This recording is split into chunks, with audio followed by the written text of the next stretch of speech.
بسم الله الرحمن الرحيم. الحمد لله رب العالمين، والصلاة والسلام على سيدنا محمد وعلى آله وصحبه أجمعين. خۆشەویستانی گەوهرستانی کەناڵی ئاسمانی پەیام، سەلام و ڕەحمەت و بەرەکەتی خۆی گەورەتان لێبێت. لە 15 ڕۆژی مانگی پیرۆزی ڕەمەزانە، لە ئێوارەیەکی پڕ لە خوشوع و پڕ لە ترازوویەکی زۆر جوان کە بەم دیوە بە خێراتنی مانگی پیرۆزی ڕەمەزانە و بەو دیویشە ئەلوەداعی مانگی پیرۆزی ڕەمەزانە. هەزاران هەزار سەلام و ڕەحمەت و بەرەکەتی خوا لە ئێوەی ئاز و خۆشەویست. ئەمڕۆ ئەوەی بکرێت لە خزمەتانە هەندێن لە نامەخواییەکان لە بینی میوانەکان و بەرنامەکانە پێشکەش بە ئێوەی ئاز و خۆشەویستەکەم. لەگەڵ برای ئازیز و خۆشەویستم کاک پەیوەندی خۆشەویست کە ئەمڕۆ لە شوێنێکی تر من لە مەشریق و ئەو لە مەغریب بە خێراتن و سەرەتای بەرنامەکەتان پێشکەشەکات لەگەڵ میوانە بەڕێزەکان و ئەم ستافە ئازیزەی کەناڵی ئاسمانی پەیام کە هەموو ئێوارانێک ئێمە بینە میوانی ماڵەکانتان زیاتر لە 2 سەعات و نیو نزیکەی 2 سەعات و نیوێک و بە شەوانیشا بە هەمان شێوە لە خزمەتتان بین. پێم خۆش ئێستا برای خۆشەویستم ئەگەر دەست لە چەقۆکاڵ بگرێت و کاکە پەیوەند بچینە لای ئەویش بە خێراتنی خۆی بکات و پێشوازی لە میوانی قورئان خوێنمان بکات و بە خێراتنی بکات و لە خزمەتی یابین. فەرموو. زۆر سپاس کاک شێخی برام، بە ناوی خوای گەورەی میهرەبان سڵاو لە ئێوە بینەرانی خۆشەویست. خۆشحاڵم کە منیش ئەمڕۆ لە خزمەت ئێوەی خۆشەویستم وەکو شێخی برام وتی لە مانگی پیرۆزی ڕەمەزان و لە ناوەڕاستی مانگی ڕەمەزانە. طبعا ئەم ناوەڕاستی مانگی ڕەمەزانە زۆر گەرنگە، چونکە ئێمە لە ناوەڕاستی مەغفیرەتی خوای پەروەردگاری تۆش لە ناوەڕاستی دوو شێفە بەتەئکید. لەبەر ئەوە بەڕاستی ئێمە ئیشاڵڵا ئەوەی کە دە ڕۆژی یەکەمی مانگی پیرۆزی ڕەمەزان کە بریتە لە دەرگاکردنەوەی ڕەحمەت، ئیشاڵڵا لە ناو ڕەحمەتا ژیاوی. ئێستا ئینشاءڵڵا مەغفیرەت و لێخۆشببینی خوای پەروەردگارمان بەسۆگەر کردووە. لەبەرەوە بەڕاستی ئەم چەند ڕۆژەی مانگی ڕەمەزان، ئەم چەند ڕۆژەی ماوە کە وەکو شێخ وتی ئێمە لەلایەک ئەلویداع گەشتینە ئەلویداع و لەلایەکیش بە خێراتنی مانگی ڕەمەزان هیوادارین ینی ئەو پەرستش و عیبادەتەی ئیکەین بەڕاستی بە شێوەیەک بێ، ئەوەنە گەرم و گوڕ بێ کە وا بزانێ شتێکی زۆر گرنگمان لە دەست دەرەچێت.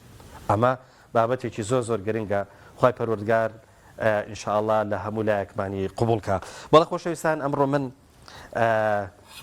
لە مەتبەخ و لە لای چێشلێنەری خۆشەویست، چێشلێنەر دیار و چێشلێنەر نەریمان، وەڵای چێشلێنەر نایە بەخوا بەڕاستی کاڵەی شێف زۆر ئاسانێت. لەوە بەرنامەکە پێشکەشەکەین بەو هیوای ئینشاءڵڵا بەشێک لە بەرنامەکە کە لێرە لە لای شێفە بەڕێزەکانە بەدڵیەوە خۆشەویست بێەوە شتێکتان پێشکەش بکەین لێرەوە کە سوودی لێ بکەن ئینشاءڵڵا. شێف تۆ لە جنینی خۆتەر بەردەوامی بەردەوام باشە. سڵاو لە بینەرانی خۆشەویست، سڵاو لە بینەرانی بیسەرانی ڕادیۆ تەلەڤیزیۆنی پەیام. بەڵێ ڕێز و خۆشەویستی هەیە ڕادیۆ دایەک چاوی هەموو لای ماچەکەم ئینشاڵڵا ڕۆژی هەموو لای قوڵە بێ و ڕێزوسڵام هەیە بە هەموو لای. ئەی باشە، چی دروستەتی؟ وەڵای ئەمڕۆ بە تەماینی کفتەیەکی ناو فرنیم لەگەڵ سوپێکی جێزەرە، هەروە بێتەوە قەلیشمان هەیە لەگەڵ تاسکەبابی و برنجە. ماشاءڵڵا ماشاءڵڵا. شێف دیار تۆش فەرموو سڵاوی خۆت بکە. بە ڕادیۆ بینی تۆ بۆ تەلەڤیزیۆنی ڕادیۆی تەواو کرد. باش ڕێزی دەیبێتی مێ بۆ هەمووتان، بۆ ناوتێ جوانە، بۆ مامە شەقیان، بۆ بەڕێزت کە هەمووتان خۆشەویستن جەماعەت پشتەوە بەڕاستی زۆر ماندووە بن. سڵاوی تایبەتیمانە من ئەوێ سڵاو بنێرە بەس بۆ خانمە بە تایبەت، چونکە ئیشەکە ئێمە تایبەتە بەس بۆوان بۆ بینەران خۆشەویستانمان، هیوادارم بینەرمان بن، سوودمان لێ بینن، وازان من پێکات شتەکانی خۆم لە ئەکاونتی خۆمدا ئەبەزێنم، هەمویانی بینن دەستخۆشیەکەن، هیوادارم سوودێکتان پێ ببەخشین. زۆر باشە. تۆ چی لێنێ ئەمڕۆ؟ وەڵامە قەلی ناوچەی ئاکرێ لێنن. قەلی ناوچەی ئاکرێ؟ بەڵێ. یعنی شتێکی تایبەتە؟ بەڵێ تایبەتە. زۆر باشە. ئیتر لە درێژایی بەرنمەکە ئینشاءڵڵا وردە هەمووی ڕوونەکەینەوە بۆ خانمان بۆوانی کە ئەنوێ لە ئێوە فێر بن. بەس با ئێستا بچینە لای قورآانی پیرۆز خێرولکەلام ئینشاءڵڵا جۆمان لە چەند ئاەتێک لە قورآانی پیرۆزە بێ فەرمونون. طبعا لەن ماوەسا ئاکار محەممەد زەحمەتیان کێشاوە و تەشریفیان هێناوە بە خێراتنیەکەین ماوەسەگیانە خوا بە خێر بیت و زۆر خۆشحاڵ ئینشاءڵڵا گوێمان لە دەنگی جەناوە بێت و لە خزمەتابین فەرموون.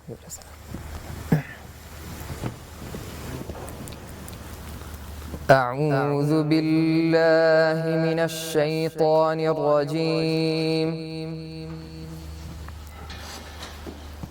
بسم الله الرحمن الرحيم إن الأبرار يشربون من كأس كان مزاجها كافورا عينا يشرب بها عباد الله يفجرونها تفجيرا يوفون بالنذر ويخافون يوما كان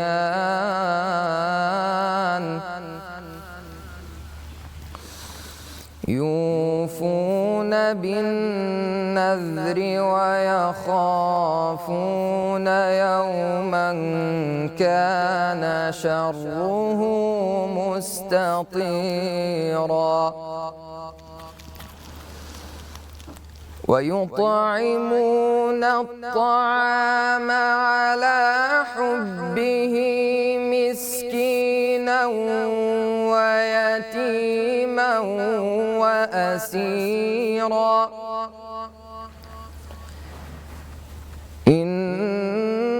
إنما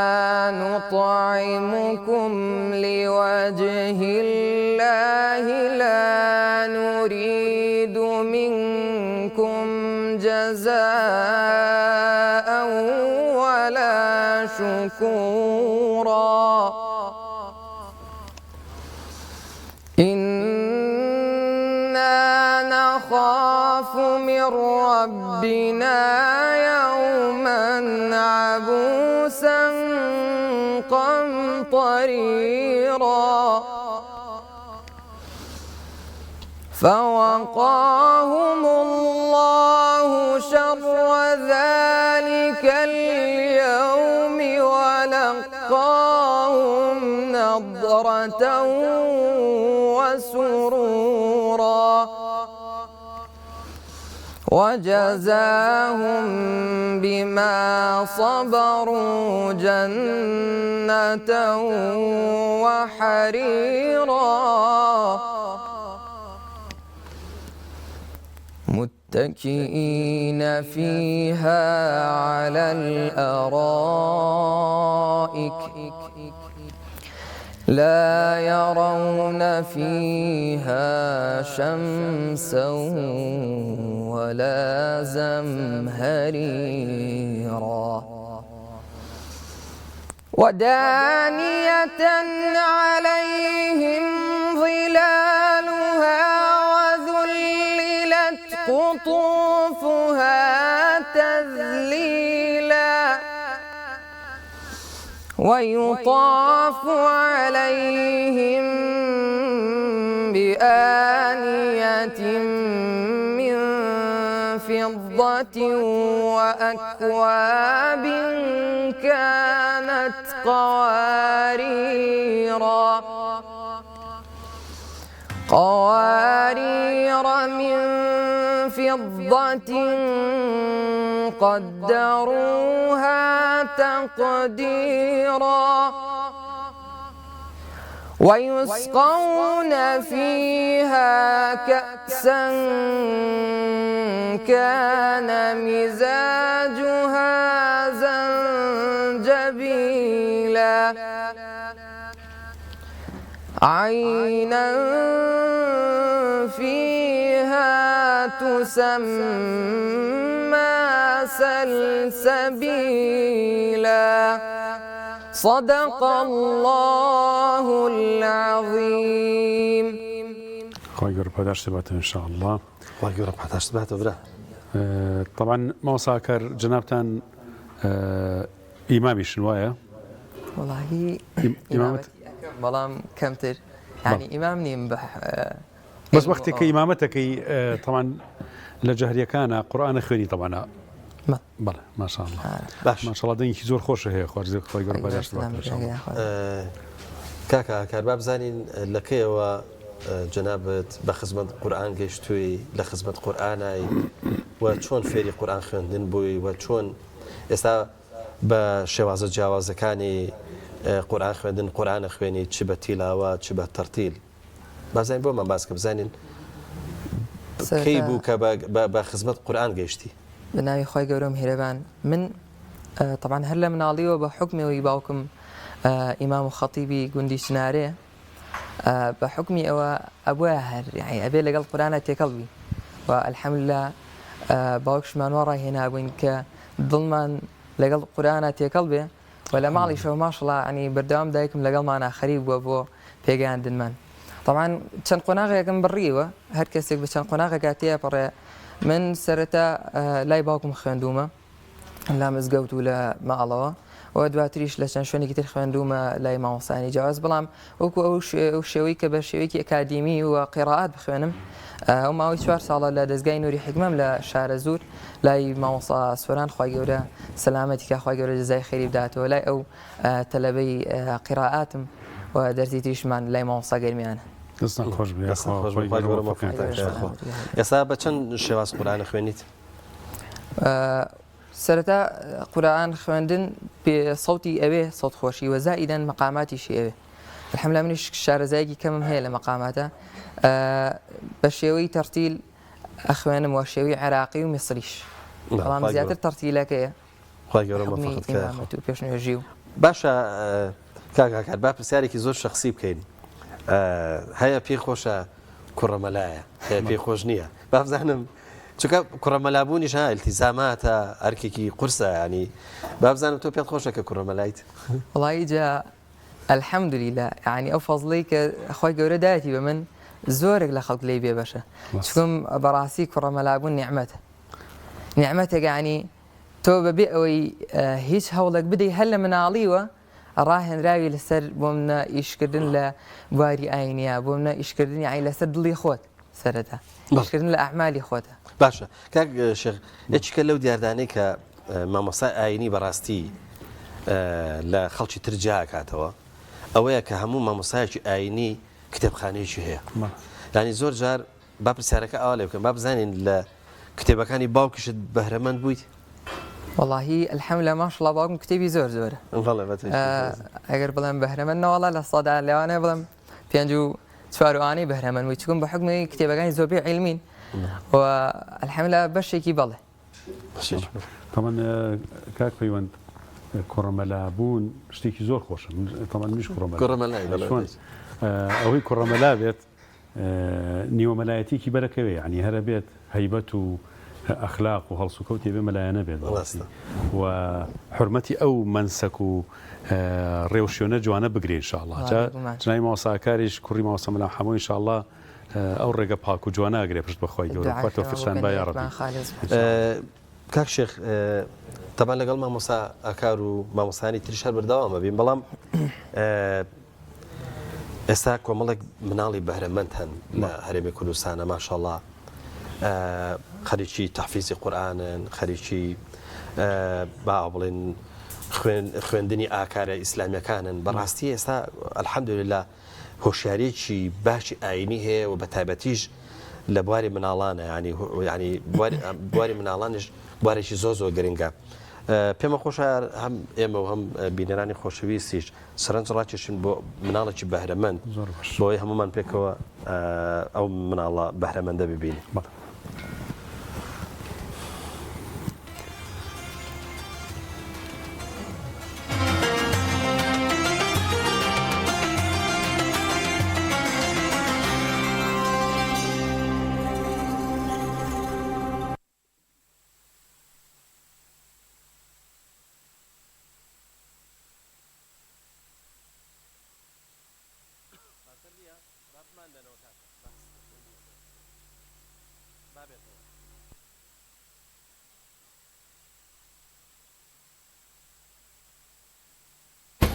الحمد لله رب العالمين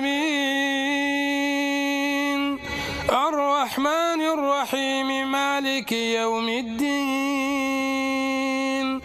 إياك نعبد وإياك نستعين اهدنا الصراط المستقيم صراط الذين أنعمت عليهم غير المغضوب عليهم ولا الضالين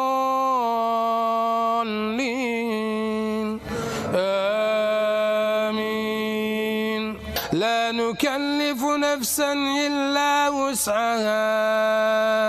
أولئك أصحاب الجنة هم فيها خالدون. سەرەتا ئەمە مزگەوتەکەمان کە دەستی بە نوێژەنکردنەوە کرد حەزمان نەکرد پەرت و بڵاو بین و لە ڕێگای چەند خێرخوازێکی بەڕێزەوە چەند ئینسانێکی متەدەین و خواویستە توانیان ئەو خێمێ هەر بدەن هەر خێمەکە خێرخوازە لێرە هەڕێنداوە گومان لەوەیدا نیە خەڵکانی ئێرە لەبەرەوەی ئەو مزگەوتە ئەو گەڕەکە بەگشتی گەڕەکێکی گەورەی لە 4 پارچە پێکاتوە و مزگەوتەکەش مزگەوتێکی گەورەی دەوێت هەتاکو ئەو خەڵکە هەموو ئینسیجامکە بتوانێت لە ناوی دابیتەوە بەڵام قەلیلێکی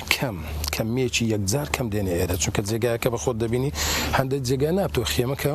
هاودراوە لە ناو خێمەکە نوێژە دەکەن ئەگەر هاتوو باران بێ یان سارد بێ بەخوا لە دەروی نوێژەکەش ناکرێت. سمع الله لمن حمده الله أكبر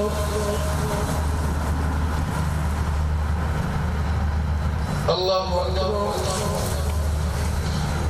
الله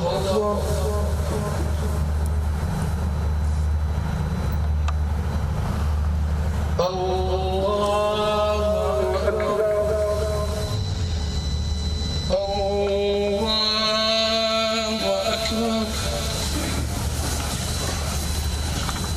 کەمە ئەو مزگەفتەمان تێکچوو نۆژەن کراوە دەست بە نۆژەن کردیکرا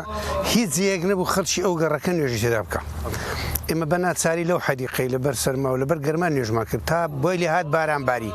کە بارانباری چارمان نما خێرخوازێک ئەو خیوەتە هینا لە بۆی دانین چوینە شارەوانی شەش زۆر جێمان کرد زۆر دەرگەمان کرد کەس ڕێیەکی وای پێ نەداین کەمە ئێرە دابنین دوایە گوتیان لێتان تێک دەدەین لەبەرەوەی لێرە خەڵکەکی فەقیر و هەژاری لێ یان نەخۆشی لێ سیارەی نییە یان ئیمکانێتی نیە هەموو فەرزەکان بڕوا و حەزیش دەکات نوێژی بە کۆمەڵ بکە ئەمە بە ناچاری کێرەماندانە گوتیان لێتان تێک دەدەین لەبەرەوەی جێشی گشتیە و خەڵکەکەی لە خۆی دێتەنە ئەو پارکەی ئێمە وەکو ئەهلی مەنتیقا و دوو سارە مزگەوتەکەمان کە تێک چووە لەو باغچەولۆ خێمەی نوێژێ دەکەین و کو لە مزگەوتێ بەرنامەمان هەبووە هەر ئەلێ ڕژعینە بەرنامی مزگەوتێ جێبەجێ دەکەین دوای نوێژ بەیانە ختمی قورئانمان هەیە و مانگەی پاشەی نوێژ ڕۆژەڵا دەکەن و خەڵکەی دەستەوە مارێ هەر نوێژ نیڕوانی لێ دەکرێت عەسری دەکرێت دوای نوێژی عەسر وتارێکی کورتمان هەیە لە مامۆستا سابیرەوە دوای عەسر ئەو گەنجانە هەندێک دادەنیش قورئان لەو خۆیان دەخوێن.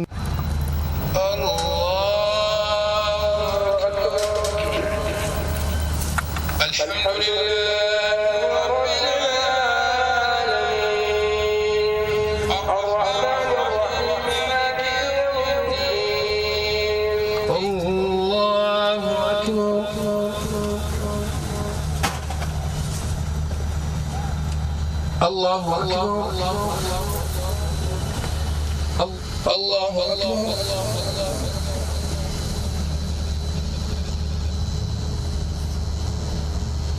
الله أكبر. السلام عليكم ورحمة الله. السلام عليكم ورحمة الله.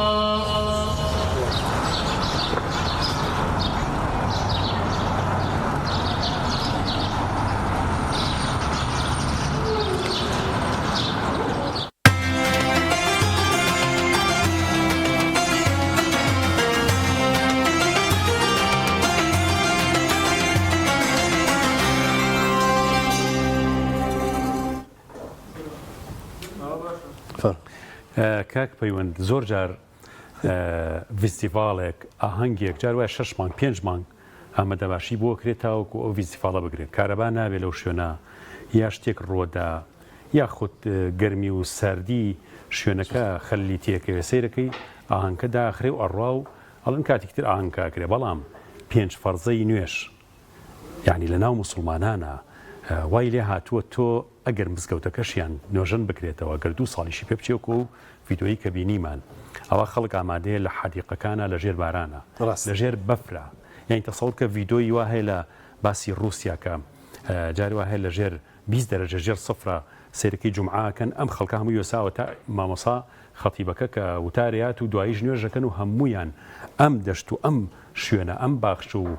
شوێنانە هەر هەمووی پڕەبێ لە خەڵک نوێژ نافەوتێنرێت چەند گرنگە بەڕاستی ئەم ڕۆحێتە لە ناو مسلمانانە لە هەموو ڕوویەکەوە ئێمە بەم جۆرە بەڕاستی ئەم ڕۆحێتە ئیمانیە بەقوتە ئەم دافعە گەورە هەیە لە ناو ئیمانداران و مسلمانانە بە مەرجێک زیینو بکرێتەوە بە مەرجێک بجوڵێنرێت بەڕاستی دیمەنێکی زۆر جوان بۆ من بینیمەوەی کە ئێستا لەو ڤیددیویا بینیم عرزیکا کە پەیوەندم کردوتم من قودسم بیرکەوتەوە کە ئێستا خەڵک لیان نەکرێ و جوولەکەکان ئەو عذاب و مەینەتە هێنێتە ڕێی مسلمانەکان کە ناڵن لە قودسان نوێژ بکەن لە هەمان کاتە لای ئێمەش هەر بارگرانیەکە بێت لە وڵاتی ئێمەش هەر ناڕەحەتیەکە بێ خەڵک واز لە جەماعەت و واز لە نوێژ واز لە قورئان و واز لە دەرس زۆر ناهێنێت ڕاستە بەڵە خۆشەویستان داوا لێ بڕ نەکەین لەوەی کە ڤیدۆکە ئەگەر چی ڤیدۆیەکی گرنگ و کاریگەر بوو بەڵام ئەوەی کە ئێمە بیستمان پیشانی ئەوەی خۆشەویست بدرێ مناڵێکی بەهرەمەند بوو بەڵام وەکو کاکشێخ وتی ئەمانە هەمووی لە دنیای علامە واریدە ینی زۆر جار مەسەلەن بۆن منە کۆمەڵک هەڵایەتە پێشەوە بەدەست تۆنی ینی هەڵەکە ڕووەدا لەبەرەوە دنیای علامیش ئەم شتانەی تا واریدە و ئێمە ببورن لەوەی کە ڕەنگە چاوەڕوانی شتێکتان کرد بێ و ئێمە شتێکی دیکەمان پیشاندا بن کاکشێخ یەک شتی زۆر گرنگ هەیە کامڕۆ پێویستە باسی بکەین نەویشەوەیە یعنی شتێک هەیە ناوی زەکاتە ڕوکنێک لە ڕوکنەکانی ئیسلام بەڕاستی ینی دەکرێت بڵێن یەکێکە لە ڕەکیزەکان یاخود لە بڕبڕی پشتی ئەوەی کە پێگوتری ئابووری ئیسلامی یا اقتصادی ئیسلامی لەبەرەوە بەڕاستی زەکاتیش یەکێکە لە شتە مهمەکان و لەلای ئێمە تازە بۆ بە عورف لە مانجی پیرۆزی ڕەمەزانە خەڵک زەکات دەرەکە یاخود زەکاتەکەی خۆیدا ئەمڕۆ لەگەڵ زۆر بەڕێز مامۆستا ئەبوبەکر پێنجێنی باسی زەکاتەکەین زەکات چییە و هەروەها زەکات لە چی ئەدرێ و زەکات چۆن بدەین بەڕاستی ینی ئێستا و کۆمەلگا بژێنێتەوە یەکێک لە کێشەکانی ئەوەیە کە زۆر جار ینی نازانێت چۆن زەکات بدرێ ینی جاروە ئەو توانێ ئابوووریە بە ڕاستەکی بە فیڕۆچێ دەبۆیە ئەمڕۆ ئینشاڵڵا لە تەوەرەی باوڵێن تەوەرەی ئاینەکەمانە لەگەڵ زۆر بەڕێز مامۆستا ئەبوبەکر باسی زەکاتەکەین بە مامۆستا ئەبوبەکر تەشریف بێنێ مامۆستا گیان فەرموو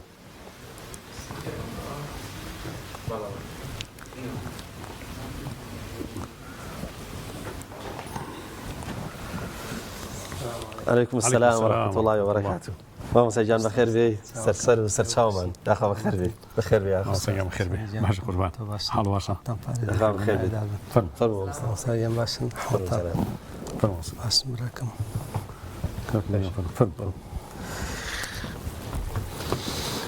مامۆستا گیان بەخێر بێ ئێوە باشن تەندروستی چۆنە مامۆستا الحەمدولله داخوا بەخێر بێ داعاتان قبول بێ سەلامەت بن چاوەکەم باشن داخوا بەخێر بێ وەمەزانی ئەو هەموو نیعمەتە بێ خاوەنە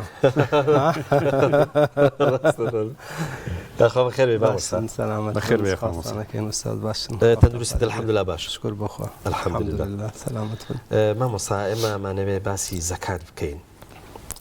ئیتر زەکاتێش بە خۆت ئەزانی بابەتێکی زۆر فراوانە بەجددی لە چۆ دەست پێ بکەین بسم الله الرحمن الرحيم الحمد لله رب العالمين وصلى الله وسلم على سيد المرسلين محمد وعلى آله وصحبه أجمعين بدياري كراوي بو وڵامی قسەکەی جەنابەت ئەبێ زەکات وەکو ڕوکنی دینداری و دنیاداری مان سەیری بکەین بەو مانایی ئەگەر ئەم پایەیە بڕوخێت خوانە خواسە هەم دینداریمان ئەکەوێتە ژێر پرسیارەوە هەم دنیاداریشمان ئەکەوێتە ژێر پرسیارەوە کەواتە چۆن مامەڵە لەگەڵ زەکات بکەین بێگومان پرسی زەکات مێژوێکی بەرفراوان و پرشنگداری هەیە لە مێژووی پرسنگداری مسلمانان بە تایبەتی لە سەدری ئیسلام و لە دەورانی پێغەمبەر صلی الله عليه وسلم و لە دەورانی هەر چوار خەلیفەکە و دواتریش خەلیفەی مسلمانان عومەری کوڕی عەبدولعەزیز خوای لە ڕازی بێت. زەکات لە پانتایی مێژووی ئەو نزیکبەنی و سەدەیە توانیوێتی ڕۆڵێکی یەکجار لە بەرچاو بگێڕێت لە ڕاستکردنەوەی ناهاوسەنگی ژیانی کۆمەڵایەتی. چونکە وەزیفەی زەکات بریتیە لە ڕاستکردنەوەی باری دارایی و گوزەرانی کۆمەڵایەتی ئینسانەکان بە شێوەیەکی گشتی. لێرەوە ئەگەر ئێمە سەرنج بدەین، زەکات کەواتە یەکێکە لەو سەرمایە ئامادە حازرە هەموو کاتەی کە ئەکرێ پشتی پێ ببەسین بۆ ئەوەی کە ئێمە گیر و گرفتە داراییەکانی خۆمانی پێ چارەسەر بکەین. بەڵام ئەوەی کە گرنگە ئەم شێوە چارەسەرە چۆن بێت، ئەمە خاڵە جەوهەریەکەیە کە بە باوەڕی من شێوەی چارەسەری هەژاری بۆ زەکات ئەبێ لە ڕێگەی خوێندنەوەیەکی وردی هەموو چین و توێژەکانی کۆمەڵگا بێت. ئەوانەی کە هەژاری لە پەلوپۆی خستون، بەشێکیان بەهۆی نەخۆشیەوە، بەشێکیان بەهۆی بێکاریەوە، بەشێکیان بەهۆی نەگەیشتن بە ئامانج و زەڕوریاتەکانی ژیانیان لە ڕووی تەندروستی، لە ڕووی خوێندن، لە ڕووی هاوسەرگیری، لە ڕووی دەستی کار و پیشە و حرفە و لێزانی و هونەری ژیان. ئەمانە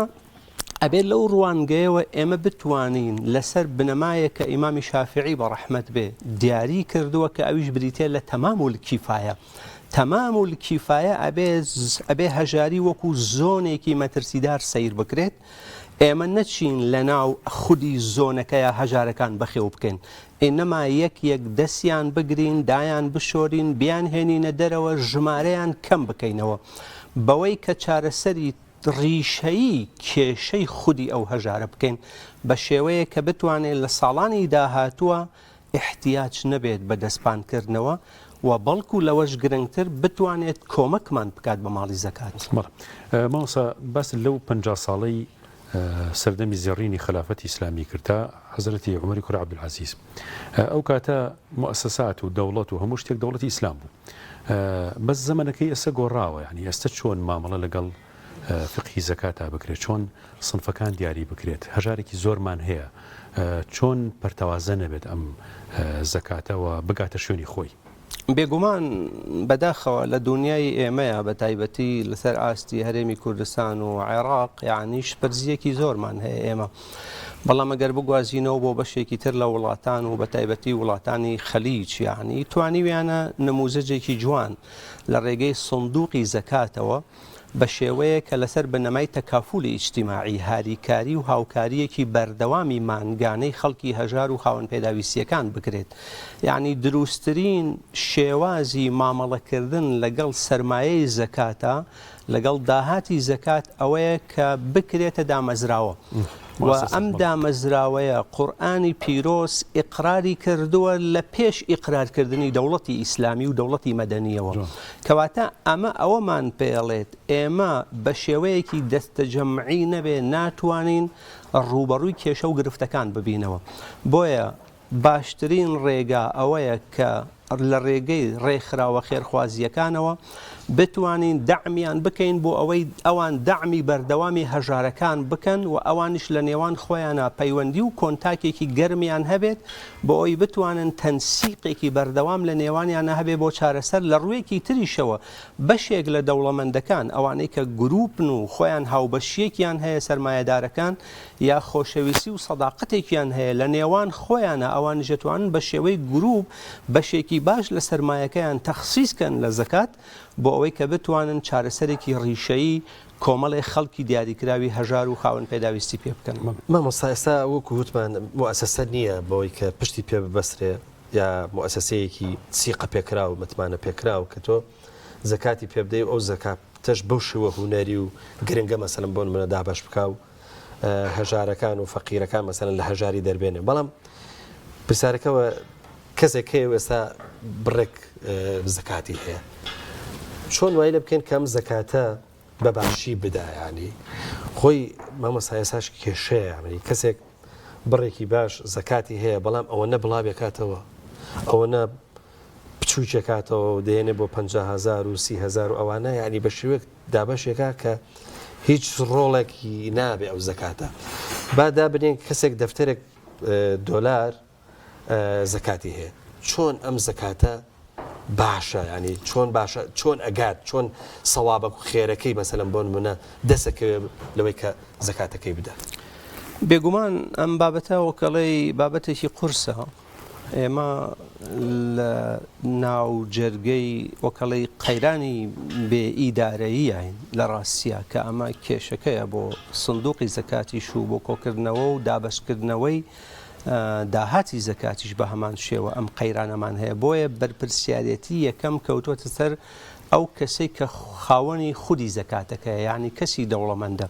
کەسی دەوڵەمەند بێگومان ئەبێ کۆمەڵێک گریمانە و احتیمالات لە لای خۆی دابنێ بۆ هەندێک کەس حاڵەتی تەواری و کیفایەتی لەبەرچاو بێت یعنی بۆ نمونە چەند کەسێک ڕەب دەکات بەخۆیەوە ئەو کەسە بە شێوەی مانگانە داهاتێکیان بۆ بڕێتەوە وەک ئەوەی کە ئێستا لە ڕێگەی ڕێکخراوە خێرخوازیە مرۆیەکانەوە توانراوە دەیان هەزار منداڵی نازدار و بێباوک لە هەرێمی کوردستانە لە ئامێزی خۆیانی بگرن و لە ڕێگەی داهاتی زەکات و سەدەقاتی گشتیە و کۆمەکیان بکەن و بەشێکی تریشی بکرێتە ئامانج بکرێتە داهاتێکی ئامانجدار کە ئەمە خەڵکی پێ ڕزگار بکرێت لە هەژاری بۆ نمونە جاری وا هەیە کێشەی خێزانێک بریتە لە نەخۆشکەوتنی ئەندامێکیان کەسێکیان پێویستی بە دیاریکراوی بە نەشتەرگەریەک هەیە ئەگەر ئەم نەشتەرگەریە بە سەلامەتی بەسەریانە تێپەڕێ و تەکلیفەکەی نەبێتە بار ئەوان هەژار ناکەون کەواتە ئەبێ ئێمە بێن داعمی ئەم نەخۆشە بکەین بۆ ئەوەی ڕزگاری کەین ئەوان نەکەونە ژێرباری هەژاری لە جێگایەکی ترە لە خێزانێکە کەسێکمان هەیە خاوەنی توانایەکی جەستەیی باشە و لێهاتووی هەیە و گەنجە و پیاوە و ئافرەتە ئەتوانێت کار بکات بەڵام هیچ ئالەت و ئامێرێکی نییە و لە ڕووی توانا مرۆیەکانیشەوە ئەوەندە لێهاتووی و بەهرەمەند و پسپۆڕیەکی نییە بتوانێت بۆیە ئەکرێت لە ڕێگەی پرۆژەیەکی بچووکەوە دانانی دوکانێکی بچووک بۆی دانان کڕینی تەکسیەک بۆی کڕینی عارەبانەیەکی سێتایی بۆی دانانی پرۆژەیەکی بچووک بۆی لە ڕێگەی ئەم سمۆڵ بسنسەوە ئەتوانین ئێمە چارەسەری کێشەیەم هەژاریە بکەین کەسێکی دیکە لە خێزانێکە دوو گەنجی بۆ پێگەیوە کە ئێستا لە قۆناغی ئامادەی و داهاتوو زانکۆییان خەرجی ئەم خوێندکار و قوتابیانە بووە بە ئەرگ لەسەر ئەم دایک و باوکە ئەگی ناتوان ژیانێکی مامناوان بکەن کەواتە ئەکرێت ئەم دەوڵەمەندانە بێن تەمویلی ئەم قوتابیانەمان بۆ بکەن لەسەر هەموو ئاستەکانی خوێندن تا ئەوان بتوان بەسەرکەوتوی خوێندنی خۆیان تەواو بکەن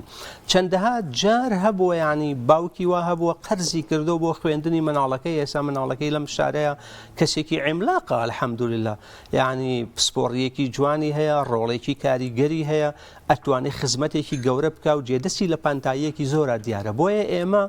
ئەبێت دەوڵەمەندەکانمان چاوکراوە بن بەداخەوە وەکو جەنابەت ئاماژت پێدا هەندێک جار ئەوەندە پارەکە وردەکرێتەوە جێگە ناگرێت لە ڕاستیە بۆ ئەو کەسەی کە ئەگاتە دەستی لە ڕوویەکی تریشەوە ئەو کەسانەی کە ئەدرێت پێیان بە شێوەیەکی گشتی ئەمڕۆ تێرە بێت بەیانێچێتەوە سەر حاڵەتەکەی خۆی فەقیرەکەوێتەوە یان ڕاستە مامۆستا ئەوەی کە من تێگەشت بە ئەوەیە کە جەنابش لە سەرەتا باست کرد ئەوەیە کە زەکات کاتێک ینی گرنگ و بایەخی خۆی دەرەخا کە ئێمە ڕێژەی فەقیرەکان کەم بکەینەوە ینی فەقیرێکمان هەیە ینی وەکو جەنابەت پێویستی بێەوە بە خێویکەی بەڵام چەندێک گرنگە بیخیتە سەر ئیش دەستی بگری واتە ڕۆڵی ئەو زەکاتی کەی تێتێ بۆ منە یەک جار لە فەقیری ڕزگاریکەی جارشکە نەچێتەوە سەر ئەو فەقیری ینی ئەم فەقیر هەیە هەموو ڕەمەزانە چاوەڕێ خێری پێ بکرێت هەموو ڕۆژێ چاوەڕێ ئەمڕ ڕەحمەتی خوا لێبێ بەس مامۆستا ئەی چۆن ئەوە بکرێت کە فەقیرەکان لە فەقیری ڕزگار بکرێ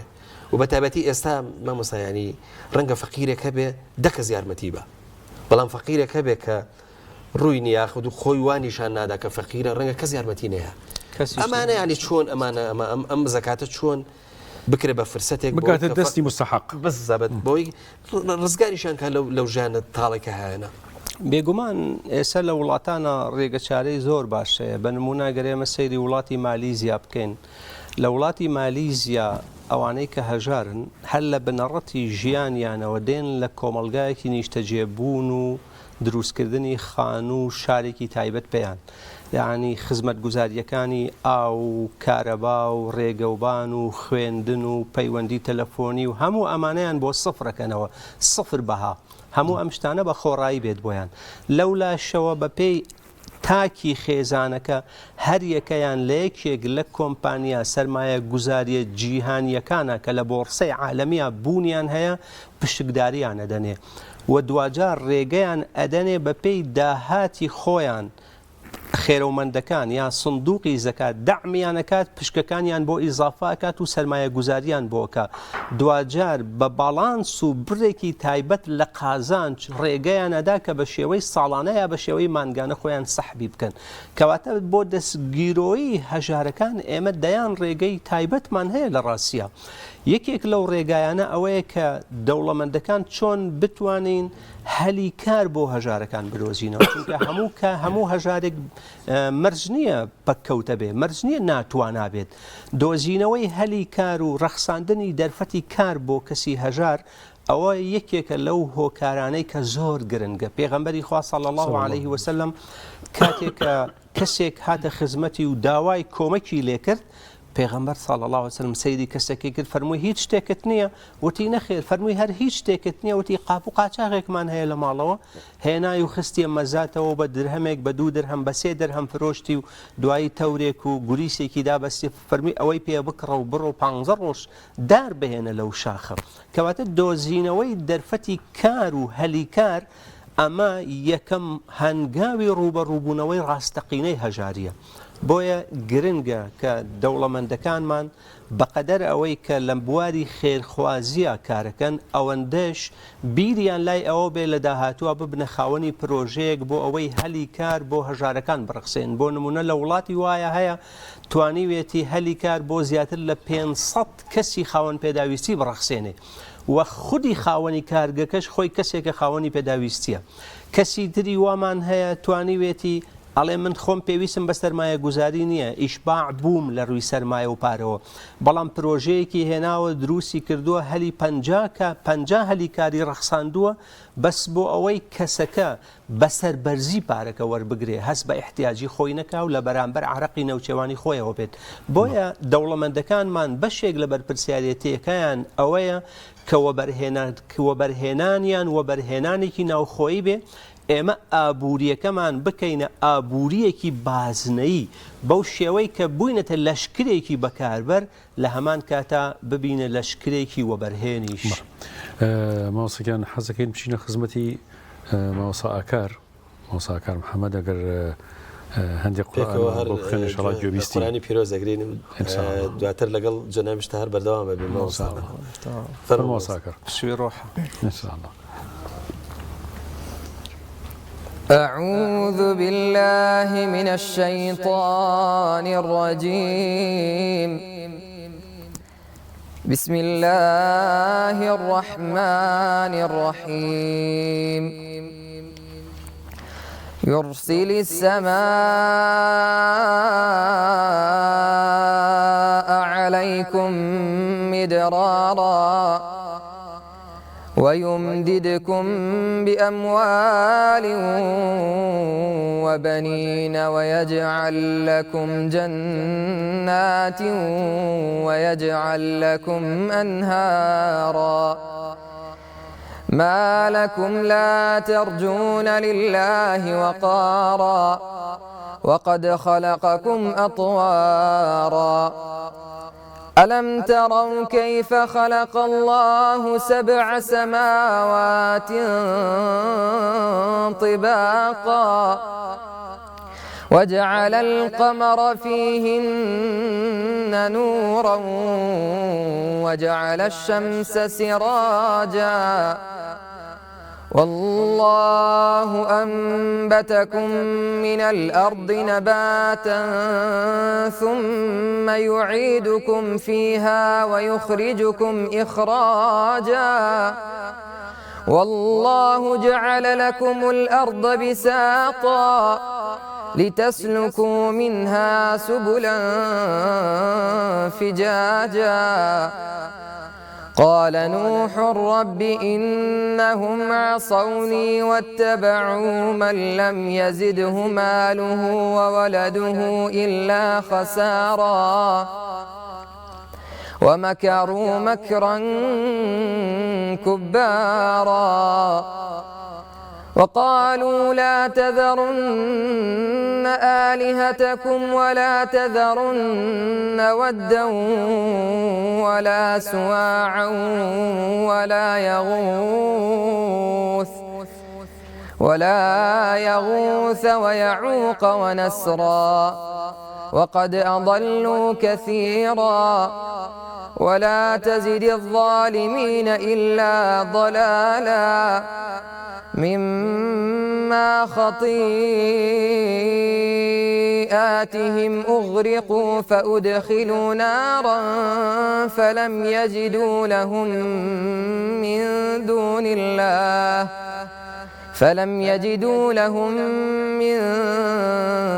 دون الله أنصارا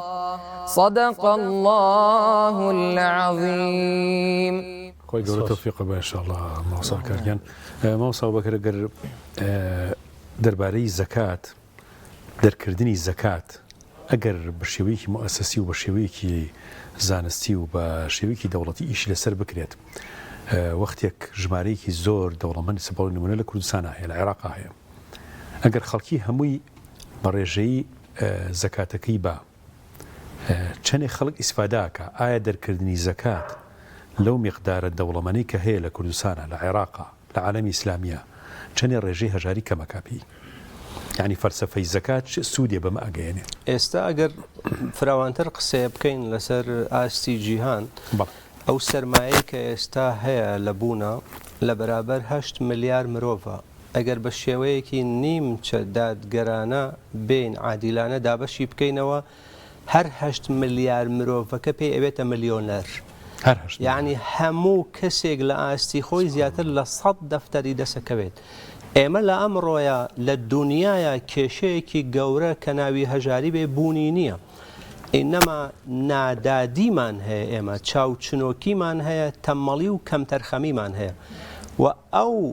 ئەو داهاتەی کە ئێستا لە دنیای دووەلی خەلیجی ئیسلامیە هەیە عەرەبیە هەیە بە شێوەیەکی گشتی زیاتر لە 350 ملیار دۆلار بەس بڕی سەرمایی زەکاتمان هەیە ئێمە ئەگەر ئەم سەرمایە بین بۆ معالەجەی کێشەی هەموو مرۆڤایەتی لە ڕووی تەندروستی لە ڕووی هەژاری لە ڕووی یەکەی نیشتەجێبوون لە ڕووی ئاوی خواردنەوە بەکاری بێنین یعنی ئەتوانین بە 5 ساڵ قەڵاچۆی هەموو ئەو کێشانە بکەین لە ڕاستیە لەبەر ئەوە ئەمڕۆ ئەوەی کە کێشەی گەورەی ئێمەیە نەبوونی ئیرادەی چاکەکاریە لە ڕاستیە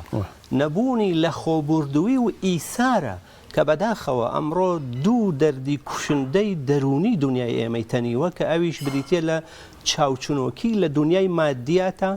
ئەنانیەت خۆپەسەندی لە دنیای معنەویە کە ئەمە وای کردووە یعنی کێشەکانی قوڵ کردوەتەوە ببرە مامۆستا ئێمە ئەزانین کە کرۆکی مەقاسیدی شەریعە پاراستنی شکۆی ئینسانە بەڵام لە زەکات ئاگەروریان نەبێن شکۆی ئینسان ئەندازەیە شکێت یعنی چۆن زەکات بدەین بەو کەسانی کە فەقیرن و هەست بەو شەرمەزاری و هەست بەو شکانە نەکەن چونکە ئەماش بابەتێکی گرنگە ینی بە تایبەتی ئێستا کە خەڵک کە زەکاتەیە ماشەڵڵا و دەوڵەمەندەکان خوای گەورە چەنەوە نایان باتێ بە تایبەتی ئەوانەی کە زەکاتەیەن ینی بە ئوسوڵەکەیدن شێوەیەکەیدن ینی فعلا ئینسان زۆر تیاژکرد چۆن وا بکەن کە کەسەکە شکۆی پارێزراو بێ ئیمام محەممەد حەسەنی شەیبانی بە ڕەحمەت بێ کتێبێکی هەیە بە ناوی ئەلکەسب ئەم کتێبە یەکێکە لە 5 کتێبی بنەڕەتی لە تاریخی ئیسلامە بە بناغی ئابووری ئیسلامی داهات ئەلکەسب بەڵێ جا لەو کتێبەیە ئیمام محەممەد حەسەنی شەیبانی قسەیەکی زۆر جوانە گێڕێتەوە چیرۆکێکی گێڕێتەوە فەرمە جارێ هەژارێک و دەوڵەمەندێک پێکەوە گفتوگۆیانە کرد دەوڵەمەندەکە وتی خوددا لە قورئانی پیرۆزە هەر لەگەڵ ئێمە دواوە لەگەڵ ئێمە قسەی کردووە لەگەڵ ئێوەی هەژار خوددا هیچ شتێکی نەوتووە ئەڵێ هەژارەکەش بە حەیایەکی جوانەوە وتی بەڵێ ڕاست دەکەی خوددا لە قورئانە لەگەڵ ئێوە دواوە بەڵام لەبارەی ئێمەوە دواوە لەگەڵتانە لەبەر ئەوە ئەگەر ئێمە بگەڕینەوە بۆ منطقی قورئان مامۆستا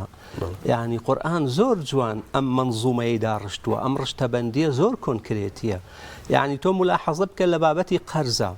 خدای گەورە خۆی کردووەتە جێگەی وەرگرتنی قەرز من ذا الذي يقرض الله قرضا حسنا ئەیکووە خۆ قەرارە قەرزار قەرز وەرگرێ وانە بەڵام لەبەرەوەی قەرز دەرەکە دەستی عولیایە ناوی هاتووە خدا خۆی خستۆتە جێگەی خودی مرۆڤ بە قەرزەکە بۆ ئەوەی شکۆی پارێزراو بێ کەواتە ئەبێ مرۆڤی چاکەکار و خێرەومەند وای دابنێ و هەر وایشە کە مامەڵەی ئەو لەگەڵ خوددایە خدا فەرمێ أيها الذين آمنوا لا تبطلوا صدقاتكم بالمن والأذى يعني ئەمە کۆنکرێتیە ئەمە سنوورێکی ئاسنینە لە ڕاستیە کە دائەنرێ کە باوەڕدار لە سەروبەندی خێرکردن و چاکەکردنەکانیدا ئەبێ خۆی دوور بگرێ لە منەتکردن خۆی دوور بگرێ لە هەر جۆرە ئازاردانێکی بەرامبەرەکەی ئەگەر بە ئاماژەیەکیش بێ تەنانەت دایکی موسڵمانان عائیشە خوای لە ڕازی بێ ئەڵێن کاتێ درهەمێکی بکردایەتە خێر ئەی شۆردەوە لیان پرسی حکمەتی شۆردنەوەی ئەم درهەمە چییە فەرمووی چونکە ئەم درهەمە ئەچێتە دەستی خوددا و سبحانه وتعالى پێشەوەی بگاتە دەستی مستحقەکە بەم ڕوحیەتەوە کە ئینسان ئەبێ لە ئەو پەڕی تەواضوعەوە لە ئەو پەڕی لە خۆبوردیەوە یعنی بتوانێت یەکی بەشێک لە صالحین کاتێکە لە دەرگایان دراوە داوای پێویستیەکیان لێ کراوە پێویستیەکەیان بۆ بەرامبەرەکەیان جێبەجێ کردووە دوای خۆیان گریاون هاوسەرەکانیان لیان پرسیون بۆ ئەگریەی خۆ تۆ توانیوتە بە وەڵامی بیتەوە بەدەمیەوە بچی توێتی ئەبوایە من بمزانایە کە ئەو احتیاجە و پێش ئەوەی ئەو هاواری لێ هەستێ من ئەمەم بزانایە یعنی ئەم ڕۆحیەتە مهمە لە ڕووی دینداریەوە کە ڕعایەتکردنی زۆر گرنگە لە ڕووی ئەخلاقیەوە ماوەسا ئێستەی حاڵی کوردستانی خۆمان جنابتان لە ناو زەنان و لە ناو کایەکەیاژین چۆن ڕۆحیەتی بەخشینی زەکاتە بینن بەداخەوە ئێستا فەوزایەکی گەورەیە ئێستا هەرێمی کوردستان لێوان لێو بووە لە خەڵکی سوالکەری سووری و ئێرانی و تورکی و ناوخۆیی بە شێوەیە کە خەڵکی دەوڵەمەند ئیحراج بووە لە ڕوویەکی تریشەوە یعنی لێ نەپرسینەوەی یاسا و بەتەنگەوە نەبوون و نەبوونی هەماهەنگیەکی باش وەکوتم لە ڕووی سندوقی زەکاتەوە وای کردووە کە جەنابیشت ئاماژەت پێدا بەشێک لەو خەڵکەی کە عیفەت و پاکێتی و عزەتی نەفسی هەیە و محتاجیشە یعنی بەسەر ناکرێتەوە بەڵام بەشێک لەو کەسانە وەکو چۆن زوو کەڵەشێریان هەڵەیاوە لەسەر زەماوەن هەزار دەست بۆی ئەڕۆیشت و پەڕیانە هێناوە ئەیان گرتەوە خەڵکێکی ترش لە دوورەوە سەی دەکرد ئێستا خەڵک خۆی ئەچێ لە دەرگاهادات یعنی ئەمە ئیحراجیەکی دروست کردووە لە ڕاستیە و ئەمە وای کردووە کە زەکات نەتوانێ ئامانجی خۆی بپێکێ چونکە خۆ ناکرێ هەموو کەسێک سوێن بدرێت من لەبەرەوەی کە کۆنتاکێکی زیاترم لەوانەیە لەگەڵ بەڕێز هەندێک لە دەوڵەمەند و سەرمایەدارەکانە هەبێت بە پێی ئیشی ڕاوێژکاری دارایی و ئەوانە بەڵام زۆر جار ئەو ئیحراجیە باسەکەن یعنی ڕۆژێک کەسێک دوان 10-15-20 دێت چەندین جار پەیوەندی تەلەفۆنی ئەمە وای کردووە کە زەکات نەتوانێت ئامانجی خۆی بپێکێت بەداخەوە بەڵام باشترین ڕێگە بە باوەڕی من ئەوەیە کە ئێمە بگەڕینەوە سەر بازنە کۆمەڵایەتیەکەمان والأقربون أولى بالمعروف ئێمە ئەوەی کە پێغەمبەر صلی الله عليه وسلم لە ئامۆژگاری بۆ سەیدنە موعاذ فەرمووی ئەمە ماڵێکە وەرئەگیرێ لە دەوڵەمەندەکان دابەشەکرێتەوە بەسەر خودی هەژارەکانە ئەبێت دەوڵەمەندەکانمان لە کوێیان پانتایی جوگرافیان کوایە دابشکردنەوەی داهاتەکانیشیان لەو ناوچەیە چڕ بکرێتەوە و ئەبێت لەسەر ئەساسی معلومە و ناسینی ورد بێ و زۆر جار ڕێکخراوە خێرخوازیە مرۆیەکانیش ئەو ئیشکالیەتیان بۆ دروست بۆ تەنانەت یعنی تەفەنونەکەن بەشێک لە سوالکەرەکان یا لەوانەی کە تەظاهور بە هەژاریەکەن تەفەنونەکەن یعنی حتا چن ماڵێکی زۆر شڕۆڵی پەککەوتەی خراپ بەکرێ ئەگرن ئامادەیە کامێراکەی تۆش بێنێتە سەر خۆی و ئامادەیشە خەڵک بیبینێت و دوهجار لە کۆڵان نابێ بە سوکرەکە کە وەڵا لە ئەو دیۆ ماڵێکی تریان هەیە و لە ئەو دیوتر و خانوویەکی تریان هەیە و لە ئەو دیۆ چیتریان هەیە یعنی ئەمانە بۆتە فەوزا بەداخەوە بەڵام گرنگە کە هەموو دەوڵەمەندێک ئەبێ ئەو بەرپرسیارەتیە بزانێت کە کەمتەر خەمی لە دەرکردنی زەکاتە لە ڕووی تاوانەوە وەکو خودی دەرنەکردنی زەکاتەکە وایە لەبەرەوە بێ زەکات ئامانجی خۆی بپێکێ بە وردی ماوەسا زۆر جار دەوڵەمەندی ڕەنگە زۆر هیلاکە بێ بەدەستەوەی کە تا پارەکە پەیاکە بەجار وایە زۆر بە ئاسانی ئەوێ زەکاتەکە لە کۆڵ خۆی بکاتەوە ینی نایگەێنێتە شوێنی خۆی بۆ نمونە هەر ئەم دەوڵەمەنە جاری وایە چەند دەوڵەمەندمان بیستووە براکەی خوشکەکەی فەقیر بووە پارەی نیاوت ینی زەکاتی نیاوت یا خزمەکانی لەو خزمەکانی ڕەنگە دە کەسی خزمی زۆر نزیکی هەبێ فەقیر و هەژار بن ئاگای لیان نییە ئەم جۆرە حاڵەتە چەندێ پەیوەندی خۆشەویستی و محەبەت دروستەکە کابرایی دەوڵەمەند لەگەڵ خزمە نزیکەکەیە کە فەقیرە یارمەتی بە ئایا ئەم ڕۆحە تەعاونی و یارمەتیە لە زەکاتە کە بچێ بەدەمیەوە یارمەتی با و کۆمەکی بکە ئایا چەندێ لە ڕووی ئیمانی لە ڕووی ئیجتیماعی و کۆمەڵایەتی و ئەم خێزانە بەیەکەوە گرێداتەوە و تۆکمیانەکە وی ئیمامی شافعی بەڕەحمەت بێ قسەیەکی زۆر جوانی هەیە فەرمێ العیبادات معللة بمصالح الخلق هەموو پەرستشتەکان وابەستن بە بەرژەوەندی مرۆڤەکانەوە خودی مەخلوقەکانەوە یعنی ئێمە لە باسی زەکاتە باسی تەزکیەیە باسی طهر و تەطهر و خاوێنبوونەوەیە خذ من أموالهم صدقة تطهرهم وتزكيهم بها يعني قورآن ئەم دوو چەمکەی لە پاڵیەکە بەکارهێناوە مەبەستی پێی هەم پاکشبوونەوەی دەروونە هەم گەشەکردنی دارایی و گەشەی ئابووریشە لە خودی پارەکەیە و بێگومان مامۆستا قەڕەزاوی بەڕەحمەت بێ لە کتێبی فقه الزەکاتە ئاماژەیەکی زۆر جوانەکە فەرمێ لە توولی تاریخی ئیسلامیە هەر باز لەوە کراوە کە دەوڵەمەند پاکە بێتەوە پارەکەی پاکە بێتەوە دەرونی بەرەو سەخاوەتە ڕوا و لە شوح و بخل پاکە بێتەوە بەڵام بێگومان هەژاریش پاکە بێتەوە لە حەقد و ڕق و بغز و ئێرەی بردن بێگومان ئەو حاڵەتە حاڵەتی میوانداری حتا لە دیاریە پێغەمبەر صلی الله علیه وسلم چییە فەرمێ تهادوا تحابوا يعني اگر دیاری خۆشەویستی دروستکە دەفعی يعني احتیاجی خۆشەویستیەکە زۆر گەورەتە دروستەکە حتى ئەوەی کە پێغەمبەر صلى الله عليه وسلم فەرمێ من أدخل السرور على قلب أهل بيت من المسلمين لم يرى الله له جزاء دون الجنة يعني ئەوەی کە کەسێ بێتە مای خۆشی خستنە نێو ماڵێکەوە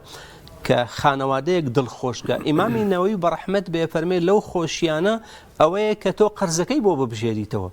لەو خۆشیانەی ئەوەیە کە تۆ احتیاجیەکی بۆ جێبەجێ بکەیت بێگومان ماڵی زەکات ئەتوانێت پەیوەندیەکی ڕاستەوانە لەسەر بنەمای ڕێز و خۆشەویستی و پارێزگاریکردن لە یەکتری لە نێوان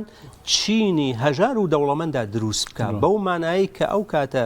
ڕایەڵە و تەونی کۆمەڵایەتی ئێمە بەهێزترە بێت هەتا بەخشین زۆرتر بێت معناوەیە تەواصل زۆرترە چونکە سووری پارە لەناو کۆمەلگایە وەکو سووری خوێن وایە ئەگەر سووری خوێن نۆرماڵ بێ لە جەستەی ئینسانە ئەو مرۆڤە پارێزراوە بێ لە مەترسی جەڵتەی مێشک و جەڵتەی دڵ بەڵام ئەگەر سووری پارە لە کۆمەلگایە لاواز بێ لێکترازان دروسە بێ و جەڵتەی کۆمەڵایەتیمان بۆ پێش دێت مامۆستا ئێستا کە باسی زەکاتە کرێ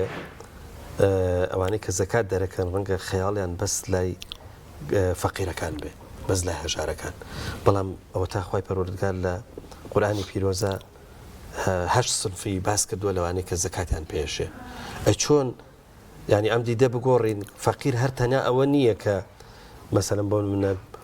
هینێکی تایبەتی نییە با بڵێن هەژارە و وەکو کەسی تر ناژی ئەی سنفەکانی ترچی لێ بکەین لە بابەتی زەکاتە بێگومان لە قورئانی پیرۆزە لەو ئاەتە وردەکاریەکی زۆر پڕ لە ئیعجاز کراوە خدای گەورە 4 صنفی یەکەمی إنما الصدقات للفقراء والمساكين والعاملين عليها والمؤلفة قلوبهم أمي بلام هناو أم لام بمعنى لام تمليك يعني أمانة أيان دريتي بو خويان سرپشكن چيليكن بەڵام چوارەکەی تری بەفی هێناوە یعنی لە بەرژەوەندی ئەمانەیە خەرجەکرێ جا ئەوانە کۆیلەیە ئازا دەکرێت قەرزارە قەرزی بۆ ئەبژێرێتەوە فی سەبیلیلایە نوسڕەتی دین و دەعوەی پێەکرێت و هەروەها ڕێبوارە ئەی خەیتەوە ئیختیاری بۆ ئەوی بکەوێتەوە سەر ڕێگای خۆی و ڕزگاری ببێت هەموو لە دوای ئەمانش خدای گەورە فەرمێ فەریضەتەن من الله ئەمە فەرزێکە لە خودداوە بەو مانایی کە دەستکاریکردنی ممکن و ڕێگە پێدراو نییە ممکن نییە بۆیە زۆر گرنگە کە حتا ئیمامی شافعی بە ڕەحمەت بێت لەگەڵ ئەو ڕەئیەیە کە ئەبێ کەسی خاوەن زەکات زەکاتەکەی تەصنیف کا بەسەر هەر هەش سنفەکەیە ئەو نخبەیە لە عولەما لە کۆن و نوێ نخبەیەکی کەمن کە پێیان وایە هەموو زەکاتەکە بە یەک سنف بدرێت جێگاگرێت ئینەما بەلای کەمەوە ئیش لەسەر تەثلیثەکەن کە ئێمە سێ ڕەهەندمان هەبێت بەشێک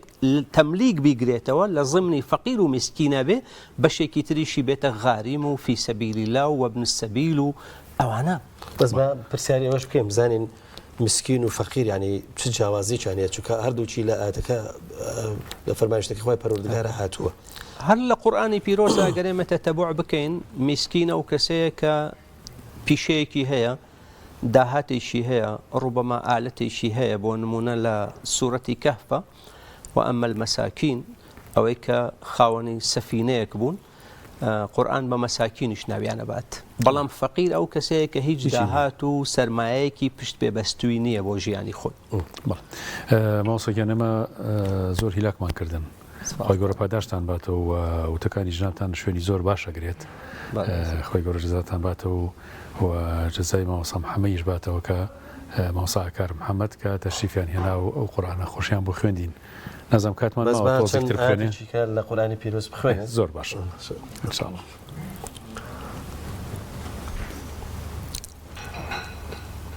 أعوذ بالله من الشيطان الرجيم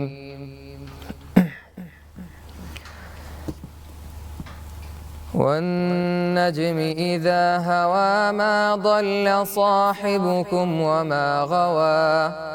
وما ينطق عن الهوى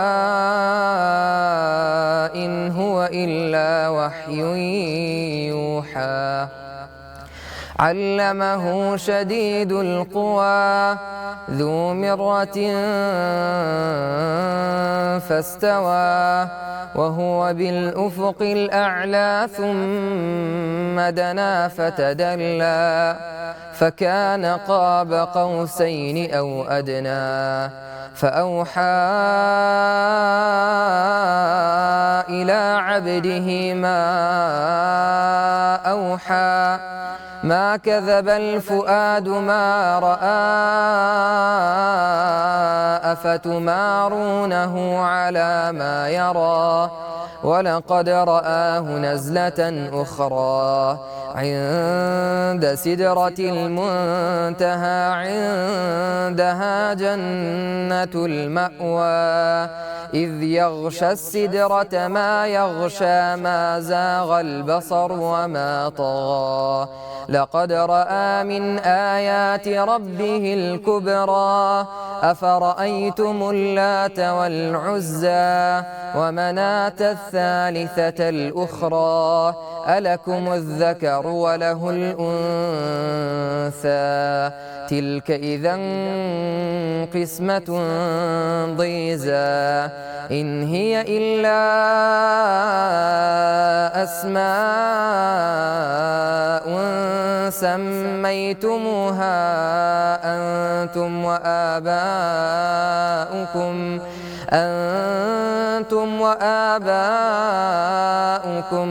ما أنزل الله بها من سلطان إن يتبعون إلا الظن وما تهوى الأنفس ولقد جاءهم من ربهم الهدى أم للإنسان ما تمنى فلله الآخرة والأولى وكم من ملك في السماوات لا تغني شفاعتهم شيئا إلا من بعد أن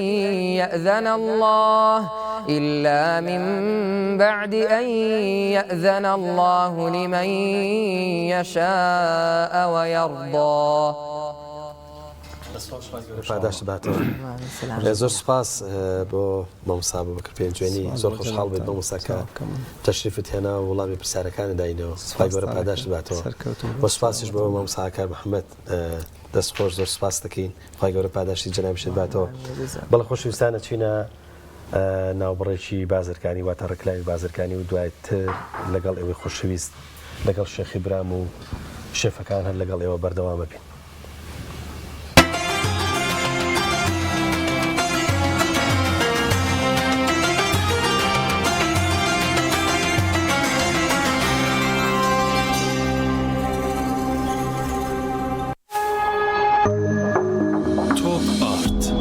بریکاری تۆڕی میدیایی کۆمەڵ بۆ بەرهەمهێنان و بڵاوکردنەوەی ڕێکلام.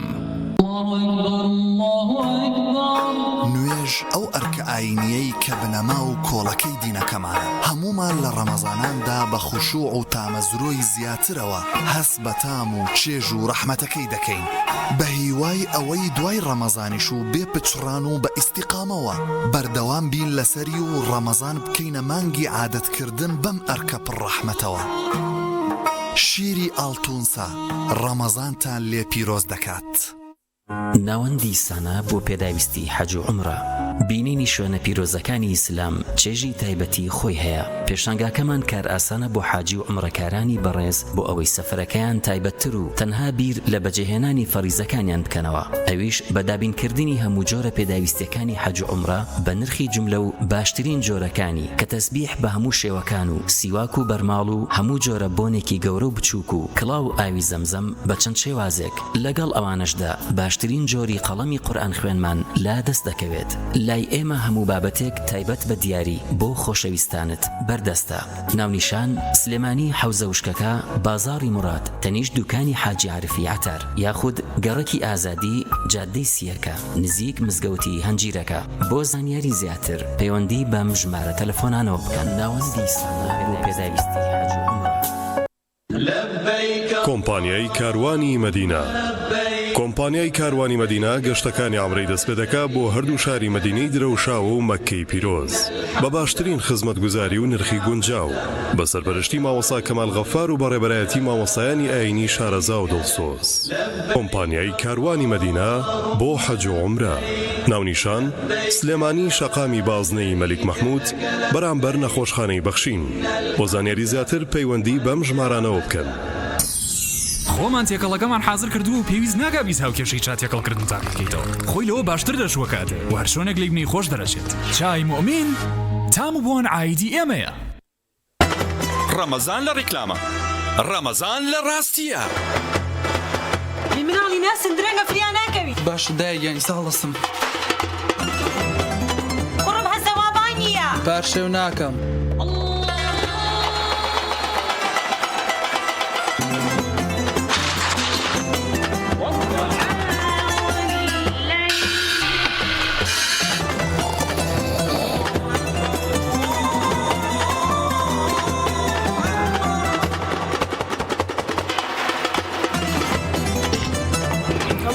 بەڵێ بەڕۆژوو.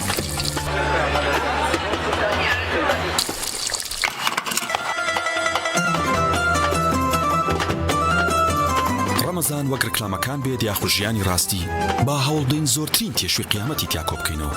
بە جۆرێک چێژی ڕۆحی لێ وەرگرین تا 11 مانگی تر بەشمان بکات. برنجی مەحموود ڕەمەزانتان لێ پیرۆزەکە. ئۆبێرە بەهێزترین موبەریدەی پلاستیک دیزاینێکی نێوتوانەیەکی بێوێنە لە پەڵنانی هەوا فلتەرێکی ئەستوری ئۆرجینەڵ کەمترین دەنگی هەیە و دەگرمانە ماتۆری ماگنێتی تۆربۆیە و 100 پلەی خێرایی هەیە و بە 2 ئەمپێر کارە بەکار دەکات. دەبڵ واتەر پەمپە بۆری و پلاستیکەکەی ڕیسایکلین نییە و بەرگەی پەستانی زۆر و ساردی و گەرمی دەگرێت. شاشە و کۆنتڕۆڵی هەیە و دەتوانرێت لە ڕێگەی وایفایەوە کاری پێ بکرێت. ئۆبێرە شایەنی ماڵی تۆیە. کاشۆ بەرهەمێکی خانەدانە تایبەت بەخوان و چێشتخانە چێژ و جوانی زەیتی کاشۆ مایەی کۆکەرەوەی خێزانە بۆ دوورکەوتنەوە لە زەخت و شەکرا کاشۆ دەوا و دەرمانە هەمیشە مەڕوانە لە هەرزانی کە ئەزانی لەسەر سیحەتت گرانە دەسا هەڵبژێرە زەیتی کاشۆ بەرەکەتی سفرە و خوانە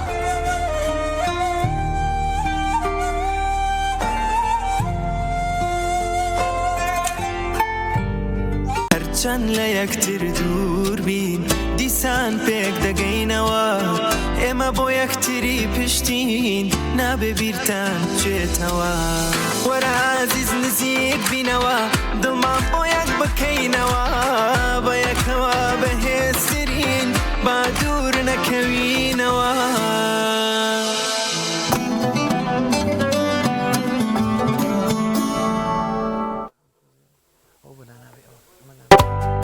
گرفتی ئەوەت نەبێت جلەکانت پیس بوون و بۆنیان ناخۆش بێت کاتێک جلشۆری هایسنس پیورجێتت هەیە.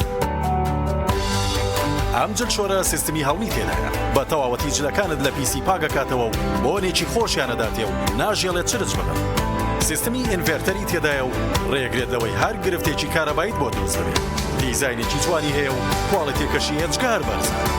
لەیەکادا ئەم جلەکانت بۆ شووە و ئەم بە باشترین شێوە وشکیانەکاتەوە و ناژێڵێت جلەکانت چرچ و لۆچیان پێبکەوێت. ڕووبەرێکی گەورەی هەیە و 10 کیلۆگرام پۆشاک لە خۆ بێت. ئەمانە و چەندین تایبەتمەندی تر لەم جۆرە نوێی جلشۆری هایسنسدا بۆ تۆ ئامادەکراوە.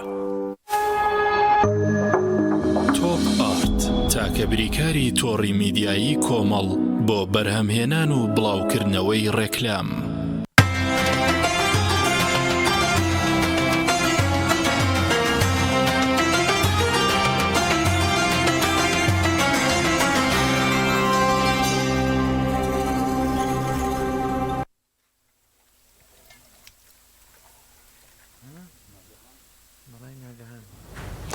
بەڵێ خۆشەویستان لەم مانگی پیرۆزی ڕەمەزانەیە و لەم ناوەڕاستی مانگە و لەم کاتی لێخۆشبوونەی خۆی پەروەردگارە کە ئینشاڵڵا وەکو خەڵا دەدرێ بە ڕۆژوانانی ئازیز ئەوانەی کە وەڵامی داوەتەکەی خۆی پەروەردگاریان داوەتەوە. بەڕاستی ڕۆژانە شتێک زۆر گرنگە ئەویش ئەوەیە کە ئێمە چۆن دوعاکەین چونکە دوعا یەکێکە لە بابەتە زۆر گرنگەکان و لە بابەت و لە کتێبە ئاینەکانە زۆر باسەکرێت. بۆیە خوای پەروەردگار عالمە ئەزانێت تۆ محتاجی بەچی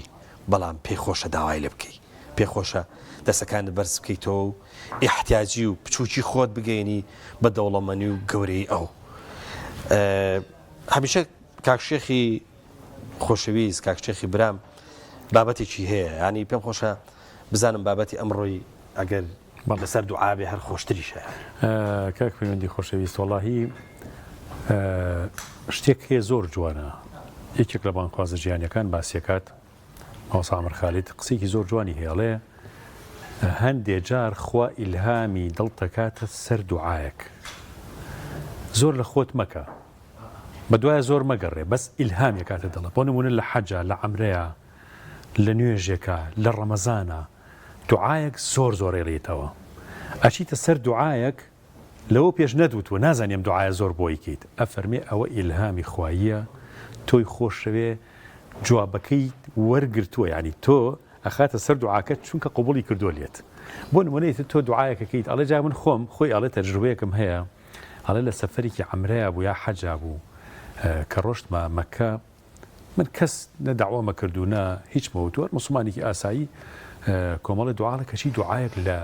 عەرەفاتا بووم دروست بوو زۆرە وتۆم و خوایە من بەکار بێنی بۆ دینەکەت خزمەتێکی دینەکە بە من بکرێت یا ڕەبی بەکارم بێنی و دەنگم بگاتە دنیا خزمەتێ بێ بە دینەکەت ئەڵێ سوبحان الله خوا دوعاکەی قبوڵ کردم مەبەستم لەوەیە ئێمە زۆر جار خوا ئیلهاممانەکە بە کۆمەڵی دوعا ئەتخاتە سەر دوعایە کە پێویستە بۆ نمونە خوایە ئەم بەڵاو مصیبەتە یا رب العالمین خۆم واڵم ناڵیمی لێلادی بۆ نمونە کە ئەم دوعاەکەی تمەز قەدەرێ بەڕێوەیە تۆ بێ دوعا بکەی تا خوا لای یالێت لەبەرەوە هەتا دوعا بکەین حتا بپارڕینەوە حتا شێوازی سنەتی و شێوازی قورئانی هەڵبژێرین بۆ دوعاکانمان زۆر گرنگە و هەروەها ئەو دوعانی کە ئەولیا و دۆستەکانی خوا کردویانە شتی زۆر نازدار و شتی زۆر عەجیبی تایە بەڕاستی دوعاکان لەبەرەوە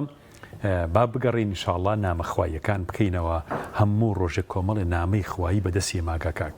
زۆر پەیوەند هەموو ڕۆژێ بە دەیان و بە سەدان و بگرە بە هەزاران نامەی خواییمان پێگا با بزانین بیان خوێنینەوە با بزانین بیان کەینەوە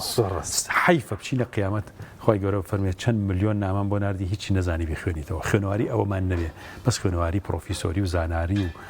دکتۆرا و چیمان هەبێ بەڵام نەتوانین نامەخواییەکان کە بۆمانە نێری خاتە ئیلهامیە کاتە دڵمان ئەوەنە بینی ود و خۆشەویستیمان لەگەڵ خوا نەبێت تا لە نامەخوار تکو ئەگەر ویدت نەبێ ئەگەر سەربەڕماڵە زۆر نەبێ ئەگەر دەستی بەرزکردنەوە بە دوعا و مناجاتت نەبێ زۆر لە نامەخوایەکان تێناگەیت زۆر ڕاستە کاک شێخی برام وەختی ئەوەیە کە پێشوازی لە دکتۆر بکەیت دکتۆری خۆشەویست بابێ تەشریفی دابنیشێ دواتر من سەرێک لە شێفە بەڕێزەکانە دەمیا جەنابەت زۆر ئاساییە بەس با پێشوازی جارە لە دکتۆر سەروەر لە کیکە گرنگی سەوزە و میوە و ئەو بابەتە زۆر گرنگەمان بۆ باس زۆر خۆشە مادام بابەتەکە بابەتی خواردنە تۆ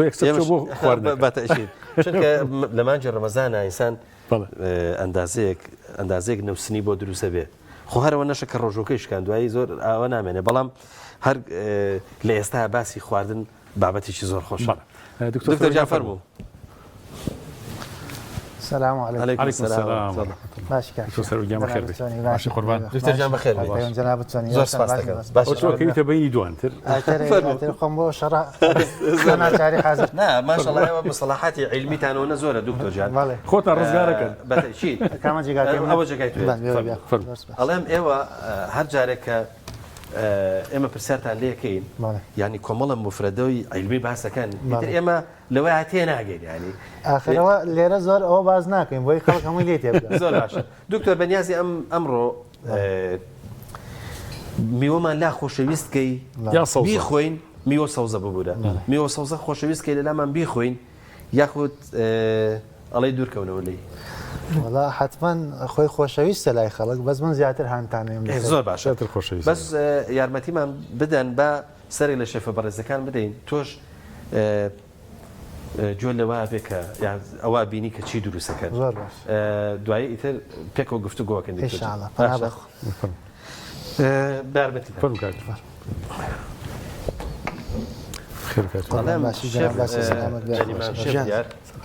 بەجددی بۆ من ئەمڕۆ لێستاوە نا بەردەستی تام بکەم بەرنامەکە بدەم بە شێخی برام و بەردەستی تام بکەم زۆر باشە بسم الله جا من هەموو جارێ ژڵم بسم الله باشە باشە ئەمە ئەم تێکرد ئەو پیازش تێکم ئەم لەتکردنەوەی ئەو لەتکردنەوەکە زۆر باشە ئەمە ئاوا بەم شێوەیە خۆشەویستان ئاوا یەکسەر تێی ناکەی ئاوا بەم شێوەیە زۆر باشە ئەو گۆشتاوەشی تێکە ئاوا گۆشتاوە زۆر باشە بسم الله نایڕێژم بەحبە کاکەوەی مسبێنی ناینەوە بە ئەم بێ زۆر باشە ئەوشم تێکرد زۆر باشە ئەمە پێوترێت تاسکە بابی تاسکە بابی باجارێ الله زانی چی یەک کە تۆ تەقاکەی کە سەلیاکەی کە بە مفردی تەقێنی ئەم جنینە من زۆر پێم خۆشە زۆر باشە شێف نەریمان جان تۆ بۆچی خیاڵە زۆر لە لای رادیۆی رادیۆ وڵی هەست دەکەم چاوپێکەوتن لەگە رادیۆ زۆر کردووە وڵی چاوپێکەوتن بۆ بەکەمی کردو بەس رادیۆ شتێکی ڕاگەیانەرە زۆر شتێکی باتەشیت پێ گوترێ ڕاگەیاندنی زۆر باشە بۆ تەصدیقی قسەکەی جەنابێت ئەم بەرنامەیە هەم لە تەلەڤیزیۆنە ڕوا هەم لە رادیۆیە ڕوا باشە ینی ئەبێ بڵێن زۆر جار بڵێن بینەران و جاریوای بڵێن جێگرانی خۆشەویست جێگرانی خۆشەویست بەتەکیید شێف نەریمان چی دروستەکەی تۆ وەڵام ئەمڕۆ کفتەیەکمان دروستوە کفتەیەکی ناوفڕن شتێکی زۆر حاضر یاسا بۆ ناوفڕن بابەیەکەوە بیگەن ناوفڕنەکەەوە زۆر باشە بەس تۆ پێشەوەی بکەینە فڕنەکەەوە بە بینەران بڵێ ئەمە ئەمە پەتاتەیە قیمەیە تەماتەیە هەروە بێتەوە جێزەرە بیبەری سەوزە ئەمە چۆنە سەرە تاقیمەکە جوان لەگەڵ پیاز و لەگەڵ پیازدا تێکەڵاوێکیت داو دەرمانی تێکە داو دەرمانگە زیرەیە هەروە بێتەوە کاریە لەگەڵ پاپریکایە بەڵێ زۆر باشە بەس چۆنت ئاوا داناوە ینی چۆن بۆ نمونە ئەمە ئێستا مەسەرەن ئەمە تەماتەکەی ئەوم بە ئەڵقەی برد ئەوەی ئەڵق تەماتەکە پیازەکە بۆ نمونە تەماتەکە پەتاتەکە هەروە بێتەوە بیبەرەکەش ئەڵقەی بڕ بۆ شێوەیەدا ئەنی کە داونە گۆشتەکانەکەیت بن بۆنەوە تەماتێک هیچی سوور ناکرێت تەماتەیەکە پەتاتەیەکە بیبەرەکە قیمەکە تەنانەت قیمەکەش کاڵە بەڵە قیمەکەش کاڵە قیمەکەش کاڵە بڵێ زۆر باشە بەم شێوەیە بێت ئێستا ئەم گێزەر و بیبەرە هەر بۆ جوانی یاخود ئەوش پێکاتێ تامیشی خۆشیات ڕاشێت زۆر باشە ئێستا ئەیکێتە فڕ والله بەتەمان بیکەمە فرنەوەی شڵا ئینەکەم سلیفۆنێکەمەوە ناو فرناکەی شڵا زۆر باشە ببێنەوە شێف بۆ لای جەنابێت وتە چی دروستەکەم ئەومان تاسکەبابی بوو تاسکەبابیەکەمان کۆتایی پێێنە بەڵە خۆشەویستان ئێمە لەگەڵ ئێوەی خۆشەویست بەردەوامین و ئەمڕۆ تاسکەبابیتان بۆ دروستەکەین تاسکەبابی تەمان خواردنێکی زۆر خۆشە هیوادارین ئێوەش بتوانن لانی کەم یەک دوو جار لە مانجی پیرۆزی ڕەمەزانە دروستی بکەن شێفە گەڕم و بەلای تۆ چی و چییە ئەمە گۆشتی ناسکە باشە ئەمە چیە وەڵام زۆر ناسکە ئەمە خۆی گۆشتی بەرخە بەڕاستی بەزەبێ گوێرەکە باشتە گۆشتی گوێرەکە زۆر بۆ ئەمە باشتر بۆ وشکترە چی ئێسخانی کەمە ئێسخانی کەمە زۆر باشەشی کەمە ئەمە چی وچیت بەیەکەوە سوور کردێتەوە بەڵێ گۆشتەکەم بەجێ کوڵاندووە باش پێشەوی کوڵان گۆشتەکە هەڵم کزانەوە لەناو زەیتی کاشۆکە سوورم کردێتەوە جوان پیشانومە لەگەڵە دوای ئاوم تێ کردووە چاوەڕێی گۆشتەکەم کردە بکوڵێ بەڵام بەجێ پەتاتە تەماتە بیبەری ئەلوان تەرخون لەگەڵ بیبەری تون ئەم شتانە هەر هەموو بە پیازەوە بە جیا سوورم کردێتەوە کە سوورم کردێتەوە جیام کردێتەوە تا گۆشتەکە کوڵاوە کە گۆشتەکە کوڵاوە ئەم شتانە سوورەکەمەوە بڵێن تێکەڵێکەکەمە هەمیا بێکە تێکەڵەکەم گۆشتەکە ئێستا ئەمە کەیتەنە ئەومەیان ئەوە جیایە ئەوە جێ ئەمە ئەوە تێکەڵم کردووە هەمویان بەجیا سو کردێتەوە دوای تێک یانی ئێستا خواردنێکی جایە ئەمە قەلی ئاکری ئاوە دروستێکە قەلی ئاکراوە سامانێ بۆ هەموو ئاکرێ بەڕاستی چجا خواردنمە لەوێ خۆم باشە ئەمایان وەکو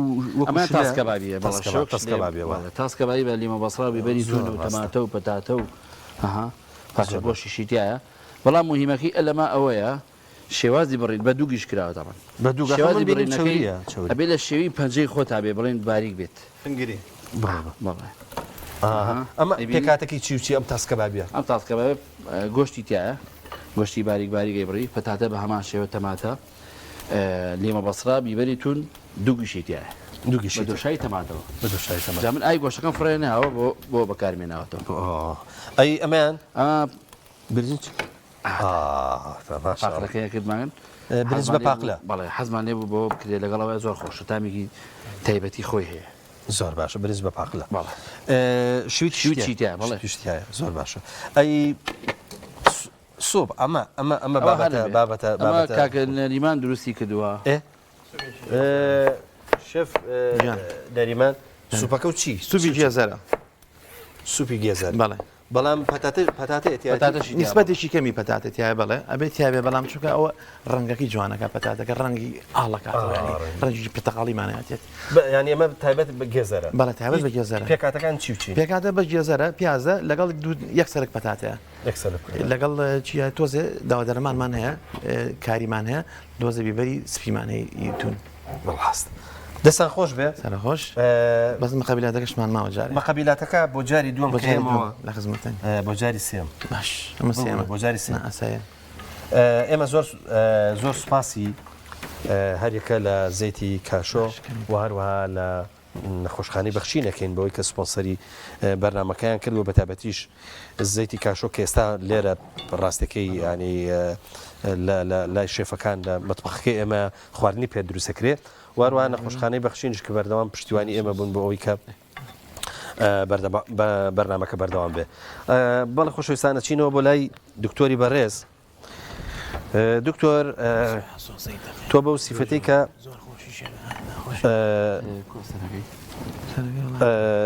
زۆر باشە با پرسیارە لە دکتۆر بکەم جا ئەچینە ناوبڕەکە باشە دکتۆر جان بەو سیفەتی کە تۆش پسپۆڕێکەت لە بواری ئەچێتەوە سەر خواردن ئەچێتەوە بە تایبەتیەوە گەر سەوزە و مێ و ئەوانە بێ ئەم خواردنێکی ئێمە مێوارە هەمانە چۆن خواردنێکە ئەوەی کە جۆ لێ بوو وەڵا خواردنێکی ڕێکوپێکە تەندروستە بە تایبەتی سەوزە و میوەکان کە دانراوە لێ و سەوزەکان کە بریتین لە پێکهاتەی شۆرباکان بەکارهێنێ شتێکی زۆر باشە چکە ئینسان کە بە ڕۆژوە بێ پێویستی بە ئاوە ڕێژەی ئاو کەم بۆتەوە لە لاشەیە سەوزە میوە ڕیشاڵی زۆری تایە بە تایبەتی سەوزە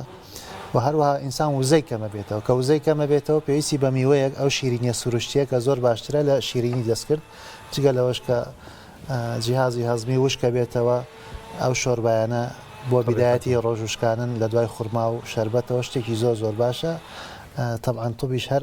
ئەوەی لە ئێماوەیە کە بۆ شێوازە دەست پێ زۆر باشە بە ڕێکلامی سپۆنسەرەکانمان بڕوە ئەو کاتە زۆر بە شوێنەی لەگەڵ دکتۆرا ئینشاءالله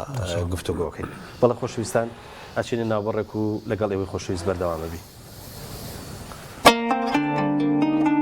بڕگەی خواردن و تەندروستی بە سپۆنسەری نەخۆشخانەی بەخشین زەیتی کاشۆ ئێمە لێرەین هەموو کات و هەموو ساتێ بە درێژایی ساڵ ئێمە هەمووان دەبینین بۆ کار ناکەین تا سوپاسمان بکەن بەڵکو بەرپرسیارەتی و ڕازی دڵمان جێبەجێەکەین ئێمە لە ناخی ئێوە هەڵقڵاوین خۆشویستنی کار و پیشە و بەدەستێنانی ڕەزامەندی خوددا ئامانجمانە شانازی دەکەین کە یەکێکین لە باشترین نەخۆشخانەکانی هەرێمی کوردستان ئێمە لە نەخۆشخانی بەخشینین لای ئێمە دڵنیاترین کاشۆ بەرهەمێکی خانەدانە تایبەت بە خوان و چێشتخانە چێژ و جوانی زەیتی کاشۆ مایەی کۆکەرەوەی خێزانە بۆ دوورکەوتنەوە لە زەخت و شەکرە کاشۆ دەوا و دەرمانە هەمیشە مەڕوانە لە هەرزانی کە ئەزانی لەسەر سیحەتت گرانە دەسا هەڵبژێرە زەیتی کاشۆ بەرەکەتی سفرە و خوانە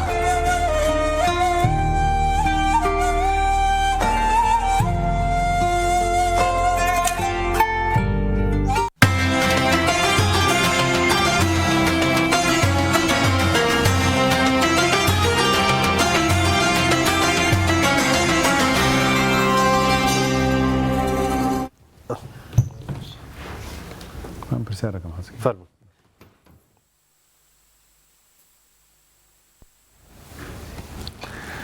دکتۆر سەروەر بەنسبەت خۆراک و سەوزە و میوە و هەر لە ڕەمەزان و دوای ڕەمەزان و ئەگەر بکرێمە بە تایبەتی لە مانگی پیرۆزی ڕەمەزانە ئێمە ئێوارانمان هەیە لەگەڵ پارشێوە و بینەکەیشیمان هەیە چۆن سەوزە بخۆین چۆن میوە بخۆین بڕەکەی چەندێ بێ باشە بەڵێ بە ناوی خوای بەخشندەی میهرەبان ئێستا وابزان بەرنامەکە بە ڕسمی دەست پێکەین لە پێشە باشترین شت شیرینی سروشتیە کە ڕۆژی پێ بشکێنی وەکو چی وەکو خورما وەکو ترێ وەکو هەنجیر وەکو مێوژ و کشمیش کە مێوژەکە عادەتە نەکرێ بە شەربەت وەکو بۆ نمونە قەیسی قەیسی وشکراوە هەیە هەڵوژەی وشکراوە هەیە بەڵام هەڵوژە ترشە ئەمانی کە شیرینن باشترە بە تایبەتی خورما لە هەمیان باشترە لە خورما نەبوو ترێ یاخود هەنجیر ئەمانە نەبوو کاڵک و شووتی کە ماوەیش کە خەڵک حەزی لێ جەو گەرمە بێ باشترین شت ئەوەیە اینجا دوای ئەوە سەوزە چۆن بخورێ ئەوەیە کە بکرێ بە زەڵاتە کە ئێمە ئەو شیرینیەمان خوارد ئاوە خۆینەوە دوای ئەوە باشترین شت ئەوەیە کە زەڵاتەی سەوزەکان بخۆین دکتۆر ئێمە لەگەڵ شۆربایەک ئەگەر بەردەست ببوورە ینی بەداخەوە خێزانی ئێمە ینی خەزانی کوردی زۆر سەوزی خۆر نین ینی ئەوە چه زیانێکی لە ئێمەیاوە کە خواردنی وشکمان زۆرە ینی تۆ سیرکانی بەدەکمەن ڕوو ئەدا مەسەرەن ئێوارەیەک برنج و شلە نەبێت بەڵام دەشێ مەسەرەن بۆن منە سفرەکەمان سەوزەی لەسەر نەبێ سەوزە چەند گرنگە و چ زیانێکی هەیە گەرمە گرنگی بە سەوزنەی بەڵێ یەکێک لە حەکیمە گەورەکانی شارستیانەتی ئیسلامی جارێک بانگێشتێکەن تەماشاکە سفرەکە سەوزەی لەسەر نییە ئەوش ئەڵێ داوای لێبوردنە کە من دانانیشم لەسەر سفرەیە کە سەوزەی لەسەر دانەنرابێ سەوزە زۆر زۆر گرنگە سەوزە لە میوە گرنگترە بۆ چکا سەوزە هەمومان ناتوانین بیخۆین کاریگەری لاوەکی نییە بەڵام میوە هەموو کەس ناتوانێت بیخوا بۆ نمونەیەکی شەکرێ هەیە ناتوانێت ڕێژێکی زۆر خورما بخوا شوتی بخوا کاڵک و مۆز و ئەوانە بخوا سەوزە زۆر زۆر گرنگە لەبەرەوەی ڤیتامینەکان کانزاکان ڕیشاڵەکان تەنانەت هەنێک جۆری ترشە چەوری و ئەمانە هەیە لە سەوزا دەستمانەکەی و هەنێکشی لە میوەکانایە بۆیە بەبێ سەوزە بە هیچ شێوەیەک نە ئەبێ فتار بکەین نابێ پارشە بکەین بەڵێ ئەگەر تەصنیفی سەوزەکان بکەی لە باشەوە بۆ باشتر لە باشترەکان کامانن سەوزەکان کە بخورێت باوەڕکە ناتوانین ئەفزەلیەتی هیچ میوە و سەوزەیەک بین بەسەرێک چۆن تام و ڕنگ و بۆنیان جیاوازە ئاواش ئیسفادەکانیان هەرێکەی جیاوازە و بەشێک لە لاشە پێویستی پێێتی بەڵێ ئێمە لە تەمەنێک لە تەمەنەکانە جاروایڵێن وەڵام من حەزم لە هەنارێکی کاڵێ من حەزم لە هەنجیرە ئەو قسانە علمی نین ئەبێ حەزمان لە هەمووی بێ هەمووی پێویستە ئەگەر باسی گرنگەکانیان بکەین ئەبێ بە پێی ڕنگ باسیکەین چەند جارێکەش باسمان کردووە ئێمە 5 ڕەنگی سەرەکیمان هەیە بە پێی ئەو 5 ڕەنگە ئەبێ سەوزە میوە بخۆین یەکەم مۆر بۆچی مۆر باسەکەین لەبەرەوەی دوو ئەندامی زۆر زۆر گرنگ لە لاشە پابندە لەسەر مۆر ئەویش مێشک و دڵە کاڵەی مۆر بۆ نمونە میوەی مۆر وەکو ترێ خۆی ترێ ڕەش نییە مۆرە ئێماڵین ترێ ڕەش دەمان ڕاهاتوە هەنجیری مۆر ئەوە هەر مۆرە هەڵوژەی مۆر لە سەوزەکانە بۆ نمونە تووری مۆرمان هەیە شێلمی مۆرمان هەیە جێزەری مۆرمان هەیە کەلەرمی مۆرمان هەیە ئەوانە میوە مۆرەکان لەگەڵ سەوزە مۆرەکانە کە بۆ تەندروستی دڵ و مێشک زۆر زۆر باشە میوەی سەوزە هەر زۆر زۆرە ماشاڵە هەر ناوی خەزڕەوات لەوە ناونراوە لە سەوزکە ڕەنگی سەوز ڕێژەکەی زیاترە لەوانی ئێتر کەلەرمە برۆکلیە بۆ نمونە کاهوە سپێناخە جەرجیرە تەڕەتیزێ کەوەرە کەرەوزە ئەنواع و ئەشکال لە میوەکانە کە سەوزە وەکو چیوی طبعا ناوەکەی حسابە چیوی توێکڵەکەی ناخورێ قاوەیەکە حساب نییە ناوەکەی حسابە ئەگەر توێکڵەکەی نەخورێ ئەگەر توێکڵەکەی بخورێ وەکو سێو توێکڵەکەی حسابە ئەو یاسایە خەڵک بزانێ باشە جا لە سەوزەی لە میوەی سەوزا وەکو سێوی سەوز وەکو کاڵەکی سەوز وەکو چیوی ئەمانە بریتین لە میوەی سەوز لە سەوزەواتی زەردا جێزەری زەردمان هەیە کولەکەی زەردمان هەیە بیبەری زەردمان هەیە میوە زەردەکانی زۆر زۆرە پرتەقاڵە لیمۆیە لالەنگیە ئەنەناسە کاڵەکە لە سەوزە سوورەکانە ڕەنگی سوور تەماتە هەچەند تەماتە زۆربەی پۆلێنەکان کە بە شێوەی علمی باسیەکەن ئەڵێ میوەیە بەس ئێمە خۆمان بە سەوزەماندانەوە ئەگەر سەوزە بێ و میوە بێ لە ڕەنگی سوورە ئەوە تەماتە لە سەوزەکانی کەیە بیبەری سوورمان هەیە بۆ نمونە چیکەمان هەیە لە سەوزە ئەلوانی کە ڕەنگی سەوزە لە میوەکانە شوتیمان هەیە چکات توێکڵەکەی ناخورێ هەروە بێتەوە شیلکمان هەیە لە سەوزەکانە تووری سوورمان هەیە کە ڕەنگی سوورە هەروەها بیبێرۆک و تۆ فەرمووت بیبەری سوورمان هەیە چێ بیبەرە توونەکە بێیان شیرینەکە بە هەردووکی ڕەنگی سوورمان هەیە ئاخر ڕەنگیش کە هەمان بێ بریتە لە سپی سەوزەی سپی سیر و پیاس تووری سپی شێلمی سپی ئەمانە هەموو سەوزەن قەرنابیت ئەمان کاهوەوە ڕەنگی سەوزە بەڵام قەکەی ناواخنەکەی وەکو تۆ فەرمی ئەوە سپیە لە میوەکانیشە بۆ نمونە گوێسن سپیە مۆزی شتێکڵەکەی حساب نییە ناوەکەی حسابە سپی ئەم 5 ڕەنگە ئەگەر باسی کەین باسی مۆرەکەمان کردکە بۆ مێشک و دەمارە سەوزەکە بۆ سی و بۆ جگەرە زەردەکە بۆ کۆندامی بەرگری و بۆ گەشەیە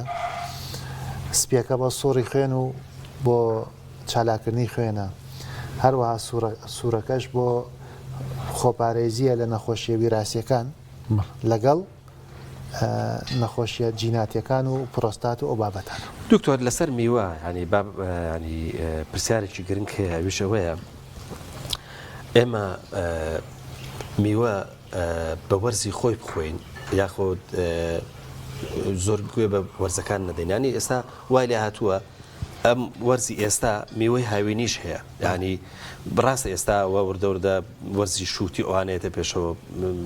کاڵک و ئەنجام ماوەیەکی ترۆزی و ئەلە بابەتانەیە هەم سەوزە هەم میوە بەڵام ئێستا لە بازاڕەکانە ئەو میوانەش هەن کە لە هاوینە لە چ لێ هاوینە ئێمە چۆن تەعامل لەگەڵەوانە بکەینانی ئەمە هەمان سوودیان هەیە یاخود پێویستە ئێمە ئاگامان لەوە بێ حسابی وەرزەکە بکەین ئەو میوانەی کە لە وەرزەکە هەیە ئەوانە گرنگجیکە بێ. گرنگترین شت گەڕانەوەی بۆ سروشت سروشت با بڵێن خوای گەورە کە ئەم سروشتەی بۆ ئێمە فراهەم کردووە تەماشاکەی لە هاوی ناتۆ عرق زۆرەکەیتەوە توینیتە بێ کاڵک و شویتی بۆ داناوی لە زستانە تۆ بێ لە پاییز و زستانە مەناعەو بەهێز بێ وەرزی سەرما دەسی پێ هەنار و پرتەقاڵە و لیمۆیە و لالەنگی و ئەو بابەتانێ کەواتە بە پێی فەسڵەکان وەرزەکان زۆر گرنگە ئێمە بیان خوین ئەگەر پێچەوانەی یاسای سروشت بجوڵێنەوە ئەو کاتە ئێمە نەخۆشی بۆ خۆمان دروستەکەین و بەئەنقەست خۆمان نەخۆشەکەین بۆ نمونە تۆ ئەچی هەناری بەڕا دەخۆی هەنار خۆی پاییز پێگاتەوە چی لە بەهارە هەنار هەیە سەو بەهار دەسی پێکردو هەنار تۆ کاچی هەنارەکە خۆی ئەو کاتە پێکهاتە و ئەخڵاتەکانی ناو لاشەی مرۆڤ تێکەوازن و تەوزیعاتی تێکەیە هەچ کاتێکیش میزاجەکانی لاشەی مرۆڤ کە ئێمە 4 میزاجی سەرەکیمان هەیە تێک چوو ئەو کاتە نەخۆشی دروستە بێ نەخۆشی بریتە لە تێکچوونی میزاجەکان لە توبی سروشتی ئێمە چارەسەریش بریتە لە هاوسەنگکردنەوەی ئەو میزاجەیە کە لە حەدی خۆی دەرچووە هێنیتەوە بۆ حەدە سروشتەکەی لە وەختی خۆیشت بخۆی بێ لە وەختی خۆیشت بخۆی بەڵام ناژڵێن هەر مەمنوعە نابێ بخورێ ئینسان کە حەزی لێبوو بە تایبەتی بە ڕۆژوو بوو قەیچێکە بابی خوا بەڵام زیاتر ئەوە بخۆ کە لەو وەرزە فەسلێتی و وەکو کوردەواریاڵێ قنوور و ماز بەواعی خۆی دکتۆر سەرۆر ئێستا بۆ نمونە کاک پەیوەند تۆ لەوانەیە حەزت لە نەوعێ میوە بێت من حەزم لە نەوعێک وێ کە زۆر هەیە حەزی لە شووتی زۆرە هەیە حەزی لە هەنار زۆرە وەلەو دکتۆر وتی ئەبێ حەزمان لە هەمووی بێ بەڵام ئایا ئەم حەزە زۆرە نەقص نییە ئەو جسمە نەقسی هەبێت لەو شتە ئەو شتەی پێویست بێت ئەوەش هەیە یەکێک لە نەزەرێتەکان ئەڵێ حەزت لە هەچی بوو بیخۆ ئەوە لاشت داوایە بەڵام ئەگەر خۆڵە خوات ئەڵەنەوە ئاسنی کەمە بەڵێ ئەگەر ئەو کەسە حەزێکی سروشتی خۆی بێ نەک حەزێک بێ چکە ئینسان چۆن کۆمپیوتەر ڤایرۆز لێە ئینسانیش ڤایرۆز لێە لە بەرمەجێ عەقڵ و ئەمانەی ئەگەر حاڵەتی دەرونی تاو بێ حەزی لە شت بوو ئەوە جسم داوایەکە بەڵام ئەگەر ئەو کەسە ژیان شێوازی ژیانی تاو نەبێ مەسەلەن شەوان ئێشک بگرێ بە ڕۆژ بخەوێ ئەشێک بێ لەو کەسانەی کار خواردنی خێرابەدەسە خۆمیوە و سەوزە و شتە سروشتەکان ناخوا ئەشێکی بێ لەو کەسانی کە هەمیشە تەکنۆلۆژیا و ئامێر و ئەمانە بەکارێنی موبایل و ئایپادوانە ئەو کاتە حەزەکەی ناسروشتیە نابێ بە قسەی بکە بەزەگەر کەسێکی وابێ کە پەیڕەوی سروشت بکە یاساکانی سروشت و شێوازی ژیانی تەندروست ئەوە لاشەی داوایەکە ئەبێ بیخوا حەزی خۆی نییە بێ بگەڕێ بیدۆزێتەوە بەس دکتۆر هەستەکەم غەدرێک هەیە لە سەوزە ینی ئێستا سەوزەکان زۆرینیان قەدەغەن لە مەتاعیما بخورێ لە چێشخانەکانە بخورێ زۆر جارەمە بێ پاسا بۆ سەر سفرەی ماڵیشەوە بەڵێن بابەت سفرهینە ینی لێوەیە قەدەغاکرێ جاری وایە فەلاحێک ئەچێ بە ئاوی قورسەی کات هەموو ئەمانە واکەن کە سەوزە ئەندازەیەک ئەو مەحبوبیەتی کە هەیەی ئەو گەنجێک کە هەیەی لەسەر سفرە نێمێنێ ئەمە ینی چۆن مامەڵە لەگەڵە مای بکەین وەڵی هۆکاری یەکەم هۆکاری نەفسی ئینسانە نەفسی ئینسان حەزی لە شیری نییە ئەوە بۆیە ئەفزەڵێتی میوایە بەسەر سەوزەیە ئەمە هۆکاری سێرەکیە کە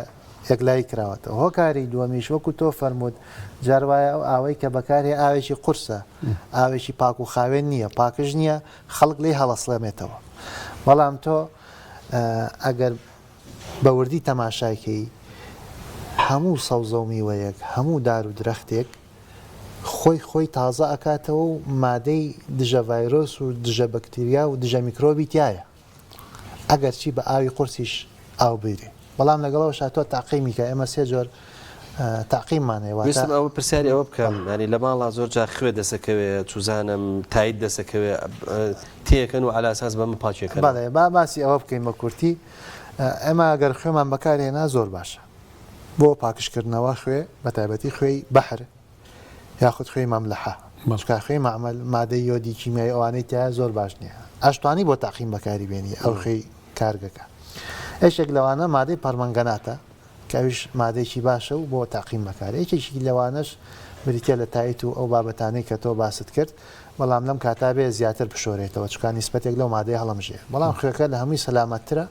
ئەگەر کاتێکی کەم تایبێ ئەو کاتە سیسیش نابێتەوە و پێکاتە خۆراکەکانیشی لە دەست نا خۆی ئەوەی کاک پەیوەند باسی کرد کاکتۆر بەشێک لە خەڵک ترساوە لە سەوزە بە تایبەتی کاهوو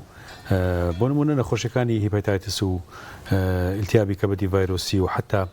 بە تایبەتی ئەکیاسی مایی ئەم ئەکیاسی مائیە لە سەوزە لە بەعزی سەوزەیە ئەمێنێتەوە وەکو لە ناو کاهوو ئەمێنێتەوە لە ناو کەوەرە بڵێن ئەمێنێتەوە ئەگەر زۆر جوان نەشۆرێتەوە ئەو کەسە تووشی ئەکیاسی مائیە بێت طبعاً وەختە بە عملیاتیان تووشی بەڵایەکی زۆر گەورەیەکە بەڕاستی لەبەرەوە خەڵک حەزەرێکی زۆری هەیە لە سەوزە بە تایبەتی لە مەطعام و شوێنە گشتەکانە بەڕاستی زۆر زەڕورە باش بشۆرێتەوە پاک بکرێتەوە بەڵام لە ماڵانە چی بکرێ بۆ ئەوەی کە هەمتر سەوزەکە بخورێ هەمتر پاکیش بێت لە ماڵانە ئەبێ ڕۆشنبیری خۆراکیمان زیاکەین کە ڕۆشنبیری خۆراکیمان زیاکە ئەبێ لە مناڵی باخچەوە دەست پێ بکەین ئەبێ ئەو گۆڤار و کتێبانیان بۆ بکڕین کە ڕسمی سەوزە میوەکانی تایە باسی ئیسفادەکانی کردووە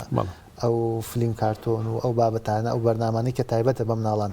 هەر لە مناڵیەوە خۆشەویستیەکەی زیاکەین لای مناڵان ئەو کاتە بە درێژایی ژیانی بەکاری هێنێ ئەمە یەک دوو ئێمە لەبەر ئەوەی ئیسفادەیەکی زۆر زۆری هەیە ناتوانین دەست بەرداری بین وەکو تۆ فەرمووت ئەبێ بە پاسا و خەڵک بەکاری نایەنێ بەڵام بەداخەوە خوا نەکا نەخۆشیێکی ڤایرۆسی و بەکتری بڵاو بێتەوە یەکسەر سەرنجی یەکەمی تەندروستیە چێتە سەر سەوز ئەتر ئەو هەموو سوود و کەڵەکە زۆرە لە خۆمان حرامەکەین لەبەرچی لەبەرەوەی کە ئێمە وەسائلی پاکشکردنەوە بەکارنایێنین نە وەسایلی پاکشکردنەوە بەکار بێنە لە جیاتی جارێ دوو جار بەکاری بێنە بۆی دڵێ ئارام بێ لە ساسە کە ئەمە هیچ کێشەی نەماوە شتێکی کەش بۆ پاکشکردنەوە بەکارێ ئۆزۆن بەکارێ ئیسانێک کارگە هەن سەوزە ئەیان بە مەطعەمەکان و خواردنگەکان بە ئۆزۆن پاشیەکەنەوە ئەوی شێوازێکە لە پاکشکردنەوە کە شتێکی زۆر باشە بەزەوە بەردەست نییە لە ماڵانە ئەمە و شتانەی خۆمان وەکو ئاوی گەرم وەکو خوێیا و وەکو تایت وەکو پەرمەنگەنات یەکێک لەوانە بەکاربێنین و چەند جارێکیش بشوینەوە بۆی ئێمە خۆمان مەحروم نەکەین لەو سوود و کەڵکە زۆرانە ئەمە کاک پەیوەند شتێکی نوکتەیەکی خۆش هەیە بە تۆزێکیش پێ بکەن پیاوێک کاوتۆر تاوان پیاوێکی ناسراوە ئەڵێ کە خێزانەکەی نردوێتی بۆ بازار هەموو جارە تا کەوەر و سەوزەکەی هێناوەتەوە ماڵ و نیوی لێ خواردووە ئەو نیار بە دەمڕێەوە تۆزی خواردووە ژنەکەی پێڵێ ئەڵێ پیاوە کە بۆ خاتری خوا ئەڵێن میکرۆبی زۆر تایە سەوزە تا نەشۆرێتەوە خۆ کوڕڵە ژنەکە میکرۆب نەیخۆی ئەو خوا بەڵێ ئەوە خۆی هەنێ ئافرەتیش کە سەوزەکە پاکەن ئەیخۆن لەگەڵیا جاروا بۆ ئەو کیسە دروست بووە با بڵێن گەرای هەنێک لە میکرۆبەکان لە ناوەخنی سەوزەکانە ئەشاردرێتەوە بۆیە پاکشکردنەوە تاقیم زۆر گرنگە ڕاستە دکتۆر با بچینەوە سەر میوە بە خودزانانی مناڵ پێویستە میوە بخوا بەڵام مناڵ پێویستی بە فێرکردنە ینی بەوەی کە چۆن فێری بکەی کە میوە بخوا وەکو کاکشێخی براشم بۆتی جارێ ئێمە وا فێر بووین حەزمان لە میوەیەکە بۆن منە چۆن وای لێ بکەین هوەرە بدۆزینەوە کە حەزی لە میوەکان بێ ینی لە ناو ماڵە چۆن میوە دابنین چۆن تەعامل لەگەڵ میوە بکەین بۆی مناڵیش ینی بەڕاستی فێر گرنگی زۆر بە میوە بە ئەوە بوو کە بەشێکی باسەکەمان باس کرد بریتە لە ڕەنگەکان ئەلوان بەشێک لە مێشکە سەرنجی بۆ لای ڕەنگەکانە چێت بۆیە کە تۆ بە چەند ڕەنگێک دای ئەنەی ئەو کاتە هەموو ڕەنگێک وا لە ئینسانەکە هانی با بۆی دەستی بۆ بەرەو تاقی کاتەوە یەکێک لەوانە بریتە لە بۆنەکەی تۆوەرە پرتەقاڵ بۆنی کە بزانە چەند بۆنی خۆشە مۆز چەند بۆنی خۆشە شیلێک ئەگەر تەبیعی بێت چەند بۆنی خۆشە سێو چەند بۆنی خۆشە بۆنی هەموو میوەیەک لەوەی کە جیاوازە بۆنی هەموو میوەیەک لەوانی کە جیاوازە سەوزە بۆنی کەمترە دەچاو منەوە بەڵام میوە بۆنی زیاترە یەکێش لەو ڕێگایانە جگەل لە بۆن و لە تەماشاکردن بریتە لە تامەکەی کە فێریکەی ئیتر حەزی لەو تامەیە بە تایبەتی میوەکان تامیان شیرینی هەموو کەسێک ئالوودەی خۆیانەکەن یەکێش لەو شتانە بەڵێ لەبەر چاوێ یەکێکیکە لەو شتانە بریتە لە ڕۆشنبیری خۆراکی کە گۆڤاری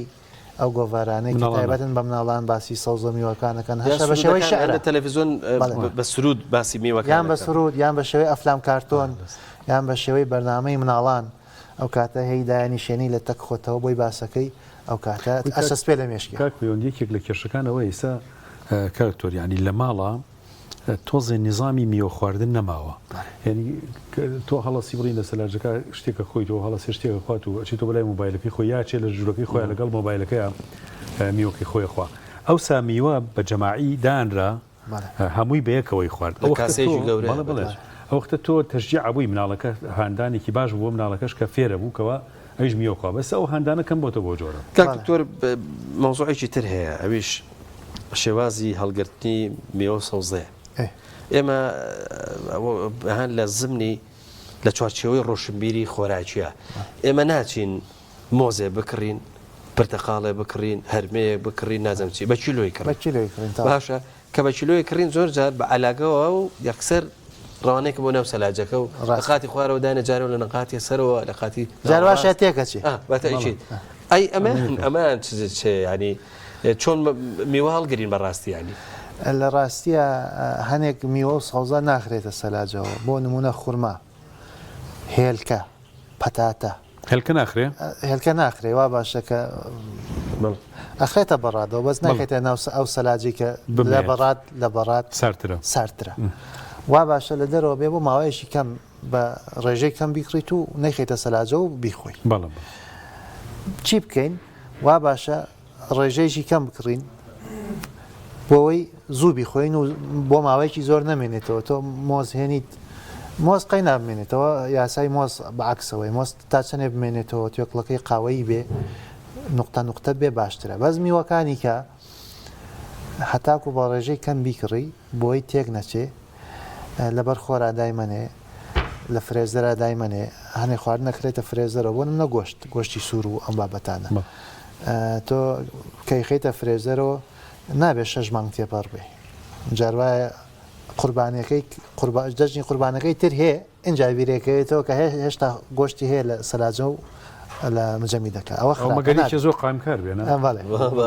ناتوانێت سەوزە میوە وا باشە بە ڕێژەی کەم بیکڕین بۆەوەی نەیخینە بەڕاد و سەلاجە و بەفرگرە و مجەمی دەوانە لە کاتی خۆیان بەکاری بێنین ئەگەر زۆر بمێنێتەوە بەها خۆراشەکەی لە دەسەیە کاک شێخ بە لەگەڵ دکتۆرا شتێ بکەین ئەها شێف نەریمان وا خەریکی دروستکردنی زەڵاتە و مخەبیلاتە با دکتۆریش بێ ببینێ بزانە ئەو شێوازی مامەڵەکردنی کە شێف نەریمان لەگەڵ زەڵاتە ئەو شێوازی ڕازاندنەوە ئەوانە چ کاریگەریەکی بۆ خواردنی هەیە کاک دکتۆر فەرموو بە پێکەوە بچین ئاخر ئیزنیان لێ وەرگرە دایمە شیفەکان پێیان ناخۆشە بچی دەستکاری شەکان ئەوان چکە ئەزانی چۆنە ئەوان چکە ئەندازەیەکی زۆر تەندروست شتەکان دروستەکەن خەمی ئەویان نییە دەچیت فەرموو کاک دکتۆر تەمان شێف نەریمان گلەی ئەوەیە هەبوو گوت زەڵات و مقابلاتەکەت باسم نەکردووە بەس فەرموو شێف نەریمان ئێستا دکتۆریشم بۆ هێنای یاخوا بەخێر بێن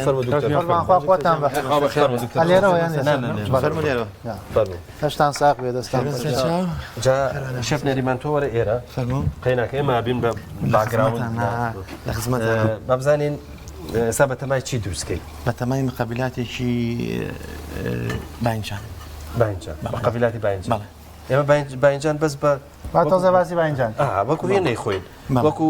بۆ چێشت و ئەوانای خۆین ئێستا کردوتە بە مقابلات باڵێکردن بە مقابلات چۆن دروست کرد چۆن دروستە ئەم بانجانە سوورەکەینەوە کە سوورمان کردەوە ئێمە تۆزە ڕاشیمان هەیە تۆزە ڕاشی بەکارین لەگەڵ ماستە لەگەڵ ماستە تێکەڵاوی باینجانەکەیەکەین هەم تامێکی خۆش و هەم تەندروست باشە بۆ هەم باشە ئەی خەریکی زەڵاتی چی دروستە وەڵی بە تەمای زەڵاتن ئەو بە ڕازانەوەی خواردنەکانە ینی ئەمڕۆ زەڵاتەن نییە ئەمڕۆ زەڵاتەن بەس ئەو مقابلاتن دروست کرد بەس ئەو مقابلات بەسکات تۆ سوودەکانی باینجان جناب ویستم باسیەوە بکەم ئەمای کە خەڵک ئەیبینێ بینەران و جۆگرانی هەردووچان کە فەرموتان ڕادیۆ شەر باشەکرێ باینجان مادەیەکی تایە پێوترێ BEC5 BEC5 بە تایبەتی لە سەلکەکەیەتی لە خۆشیە هەیە بەس لەو سەلکەی کە هەنێ ماڵ فڕێن هەنێ ماڵیش ئەیکەن ناوشلەکەەوە خۆشیشە ئەوە مادەیەکی زۆر بەقوتە دژی شێرپەنج خۆشی باینجانێ ماڵین باینجانە ڕۆشە خۆی باینجان مۆرە وتمان بۆ جیهازی مێشک و گرنگ ناکات دوو گرنگترین ئەندامی لاشەی مرۆڤن مەسەن ئەو جێزەرە دوو مادەیتە پێوتری ئەلفا کارۆتین و بێتا کارۆتین یەکێک لەو ئەندامانەی کە گەورەترین ئەندامی لاشەیە پێستە بە ئەلفا کارەتین و بێتا کارۆتین ئەتوانی ڕایگیری درەنگ پیر بێ شێیاریکەی وشک نەبێتەوە تووشی نەخۆشەکان نەبێت مەسەن ئەوە شیل کە باسمی ڕەنگی سوورمان کرد بۆن ئەگەر مناڵێک دایک و باشی نەخۆشییان هەبێ ئەو نەخۆشیە بۆ ماوەی بگوازرێتەوە بۆ مناڵەکان ڕەنگی سوور واتە ئەو مناڵە کەمتر تووشی نەخۆشیە بۆ ماوەیەکە زۆر باشە ئەی ئەمە چییە گوێز و بایم و کشمیشە سوورمان کردێتەوە بەسەر بژێرەکەی ئیسفادەی ئەم گوێز و بایام و کشمیش و شتە وەڵا گوێز ترشە چاورەکانی تایەکێکە لە پێکاتە کۆڵەکەەکانی خۆراکی کە ئێمە حەو کۆڵەکەمان هەیە یەکێکدانە ترشە چاوریە ئۆمێگا 3 بە تایبەتی ئۆمێگا 6 ئۆمێگانۆ لە چیا هەیە لە گوێزدا هەیە بامی تایە ئەمە بامی شتایەتی ئەو ئۆمێگا 3 شتێکی زۆر باشە لە ماسیشە هەیە ئەجا کشمیش تەبعاً خواردنێکی زۆر باشە بۆ وانەی ڕۆماتیزمیان هەیە چی کەشی تایە جگە لەوانە کشمیش و با تۆزێ باسی کشمیشکەین کشمیش لەگەڵ مێوژە شەکرە بەرز ناکاتەوە کەچی ترێ بەرزیەکاتەوە هەردیکشی ئەسلەکانێکێکە ینی مێوە بە پێچوانەوە بێ دوکتۆر چکە ڕێژە شەکرەکەی کە وشکە بێتەوە زیاتر هەنێک گۆڕانکاری کیمیایی ڕوئەیە ئەو گۆڕانکاریە کیمیایانە کە پێوترێ تەغیری تەوری کیمیایەکەی واتە ڕەوگەی کیمیایەکەی گۆڕێ شێوازی کیمیایەکەی گۆڕێ پێکاتی کیمیایەکە شێ گۆڕێ ئیسا بۆ نمونە سەهۆڵ و ئاو هەردووشی هەرچیە هەر ئاوە بەڵام هەرێک ئیش بە سەهۆڵە کرێ بە ئاوی احتیاجی ناکرێن هیچ بە ئاوەکەی بە سەوڵ ناکرێت بۆ شەکرە بە تایبەتی مێوش شەکرە بەرز ناکاتەوە کەچی کرێ بەرزیەکە مێوەشی ژوایە کشمیشیش کاتەوە کشمیشی ژوایە بەس ئەگەر ئەمانە هەمویان کۆکەینەوە بیان خەینە سەر خوانی ڕۆژوشکاندن چەند گرنگە ئەم پێکاتانە لەسەر سفرەی هین هەبێ تەمان ئەمە بڵاوەکرێتەوە لە فەیسبوک و زۆربەی کەناڵەکان بڵاوێکەنەوە با من داوای لێبوردن لە بینەران و جۆگەران بکەم کە ئەم شتانە بینن دەوان بێ ئەوان ناخۆش دوای هەست کەس خواردی زۆر گرنگە بۆ ڕازانەوەی خوانەکە بۆ لەبەرەوەی ئێمە کە بە ڕۆژووە بین کۆمەڵێکی زۆر مادە لە دەسەین ئەبێت تاویزیکەینەوە تاویزکردنەوەکەی بە چییە بە میوەی وشکە بە سەوزەیە بە میوەیە بە شۆربایە لەگەڵ خواردنە سەرچێکە کە برنجوش لەو هەشتێکی کەیە بەڵێ خۆشەویستان سوپاسانەکەین کە تاکو و ئێرە لەگەڵمانە بوون و سوپاس بۆ دکتۆر و سوپاس بۆ شەفە بەڕێزەکان کە لەم بەشەی بەرنامەکە لەگەڵمانە بوون ئێمە ئەچینە ناوبڕێک و ئینشاءڵڵا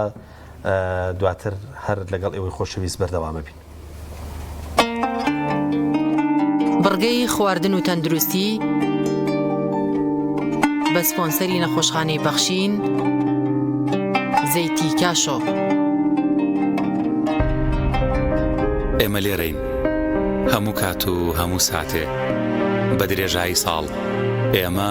هەمووان دەبینین بۆ کار ناکەین تا سوپاسمان بکەن بەڵکو بەرپرسیارەتی و ڕازی دڵمان جێبەجێەکەین ئێمە لە ناخی ئێوە هەڵقڵاوین خۆشویستنی کار و پیشە و بەدەستێنانی ڕەزامەندی خوددا ئامانجمانە شانازی دەکەین کە یەکێکین لە باشترین نەخۆشخانەکانی هەرێمی کوردستان ئێمە لە نەخۆشخانی بەخشینی لای ئێمە دڵنیاترین کاشۆ بەرهەمێکی خانەدانە تایبەت بە خوان و چێشتخانە چێژ و جوانی زەیتی کاشۆ مایەی کۆکەرەوەی خێزانە بۆ دوورکەوتنەوە لە زەخت و شەکرە کاشۆ دەوا و دەرمانە هەمیشە مەڕوانە لە هەرزانی کە ئەزانی لەسەر سیحەتت گرانە دەسا هەڵبژێرە زەیتی کاشۆ بەرەکەتی سفرە و خوانە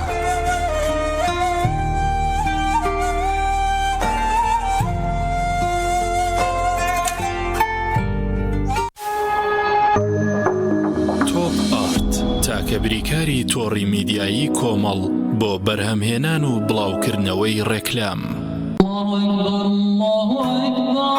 نوێژ ئەو ئەرکە ئاینیەی کە بنەما و کۆڵەکەی دینەکەمانە هەمومان لە ڕەمەزاناندا بە خوشوع و تامەزرۆی زیاترەوە هەست بە تام و چێژ و ڕەحمەتەکەی دەکەین بە هیوای ئەوەی دوای ڕەمەزانیش و بێ پچڕان و بە ئیستیقامەوە بەردەوام بین لەسەری و ڕەمەزان بکەینە مانگی عادەتکردن بەم ئەرکە پڕڕەحمەتەوە شیری ئاڵتونسا ڕەمەزانتان لێ پیرۆز دەکات. ناوەندی سانە بۆ پێداویستی حەج و عومرە بینینی شوێنە پیرۆزەکانی ئیسلام چێژی تایبەتی خۆی هەیە پێشانگاکەمان کار ئاسانە بۆ حاجی و عومرەکارانی بەڕێز بۆ ئەوەی سەفەرەکەیان تایبەتتر و تەنها بیر لە بەجێهێنانی فەریزەکانیان بکەنەوە ئەویش بە دابینکردنی هەموو جۆرە پێداویستیەکانی حەج و عومرە بە نرخی جملە و باشترین جۆرەکانی کە تەسبیح بە هەموو شێوەکان و سیواک و بەرماڵ و هەموو جۆرە بۆنێکی گەورە و بچووک و کڵاو ئاوی زەمزەم بە چەند شێوازێک لەگەڵ ئەوانەشدا باشترین جۆری قەڵەمی قورئان خوێنمان لا دەست دەکەوێت لای ئێمە هەموو بابەتێک تایبەت بە دیاری بۆ خۆشەویستانت بەردەستە ناونیشان سلێمانی حەوزە وشکەکە بازاڕی مراد تەنیشت دوکانی حاجی عارفی عتار یاخود گەڕەکی ئازادی جادەی سیەکە نزیک مزگەوتی هەنجیرەکە بۆ زانیاری زیاتر پەیوەندی بەم ژمارە تەلەفۆنانەوە بکەن ناوەندی سانە بۆ پێداویستی حەج و عومرە. کۆمپانیای کاروانی مەدینە کۆمپانیای کاروانی مەدینە گەشتەکانی عومرەی دەست پێ دەکات بۆ هەردوو شاری مەدینەی درەوشاوە و مەککەی پیرۆز بە باشترین خزمەتگوزاری و نرخی گونجاو بە سەرپەرشتی مامۆستا کەمال غەفار و بەڕێبەرایەتی مامۆستایانی ئاینی شارەزا و دڵسۆز کۆمپانیای کاروانی مەدینە بۆ حەج و عومرە ناونیشان سلێمانی شەقامی بازنەی مەلیک مەحموود بەرامبەر نەخۆشخانەی بەخشین بۆ زانیاری زیاتر پەیوەندی بەم ژمارانەوە بکەن. خۆمان تێکەڵەکەمان حاضر کردو و پێویست ناکا بیست هاوکێشەی چا تێکەڵکردن تا بکەیتەوە خۆی لەوە باشتر دەشوەکاتێ و هەر شۆنێک لێ بنی خۆش دەرەچێت چای مؤمین تام و بۆن ئایدی ئێمەیە ڕەمەزان لە ڕیکلامە ڕەمەزان لە ڕاستیە مناڵی ناسن درەنگە فریان ناکەوی باش دایگەنی ساڵەسم کوڕم هەزەوابان نییە پارشێو ناکەم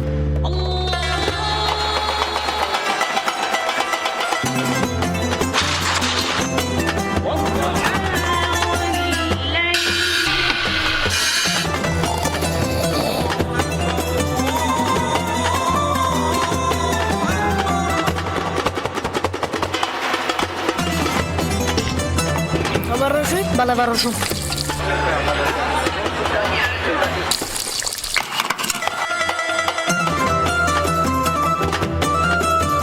ڕەمەزان وەک ڕکلامەکان بێت یاخود ژیانی ڕاستی با هەوڵدەین زۆرترین تێشوی قیامەتی تیاکۆ بکەینەوە بە جۆرێک چێژی ڕۆحی لێوەربگرین تا 11 مانگی تر بەشمان بکات برنجی مەحموود ڕەمەزانتان لێ پیرۆزەکات.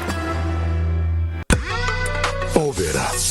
بەهێزترین موبەریدەی پلاستیک دیزاینێکی نێوتوانەیەکی بێوێنە لە پاڵنانی هەوا فلتەرێکی ئەستوری ئۆرجینەڵ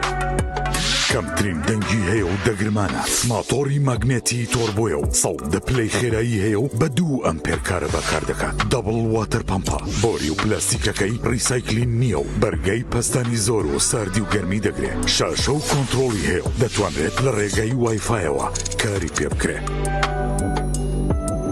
ئۆبێرا شایەنی ماڵی تۆیە. کاشۆ بەرهەمێکی خانەدانە تایبەت بە خوان و چێشتخانە چێژ و جوانی زەیتی کاشۆ مایەی کۆکەرەوەی خێزانە بۆ دوورکەوتنەوە لە زەخت و شەکرا کاشۆ دەوا و دەرمانە هەمیشە مەڕوانە لە هەرزانی کە ئەزانی لەسەر سیحەتت گرانە دەسا هەڵبژێرە زەیتی کاشۆ بەرەکەتی سفرە و خوانە.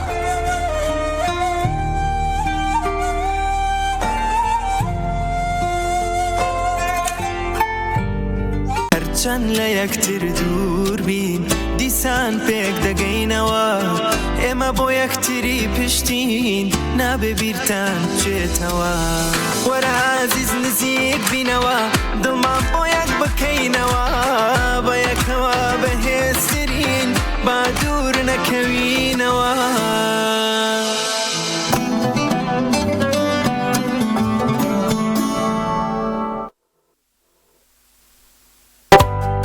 گرفتی ئەوەت نەبێت جلەکانت پیس بوون و بۆنیان ناخۆش بێت کاتێک جلشۆری هایسنس پیورجێتت هەیە. ئەم جلشۆرە سیستمی هەڵمی تێدایە بە تەواوەتی جلەکانت لە پیسی پاگەکاتەوە و بۆنێکی خۆشیانەداتێ و ناژێڵێت چرج بکەن. سیستمی ئینڤێرتەری تێدایە و ڕێگرێت لەوەی هەر گرفتێکی کارەبایت بۆ دروست بێت. دیزاینێکی جوانی هەیە و کواڵیتێکەشی هێچگار بەرزە. لەیەکادا هەم جلەکانت بۆ شووا و هەم بە باشترین شێوە وشکیانەکاتەوە و ناژێڵێت جلەکانت چرچ و لۆچیان تێبێت. ڕوبەرێکی گەورەی هەیە و 10 کیلۆگرام پۆشاک لە خۆت ئەمانە و چەندین تایبەتمەندی تر لەم جۆرە نوێی جلشۆری هایسنسدا بۆ تۆ ئامادەکراوە. تۆپ ئارت تاکە بریکاری تۆڕی میدیایی کۆمەڵ بۆ بەرهەمهێنان و بڵاوکردنەوەی ڕێکلام.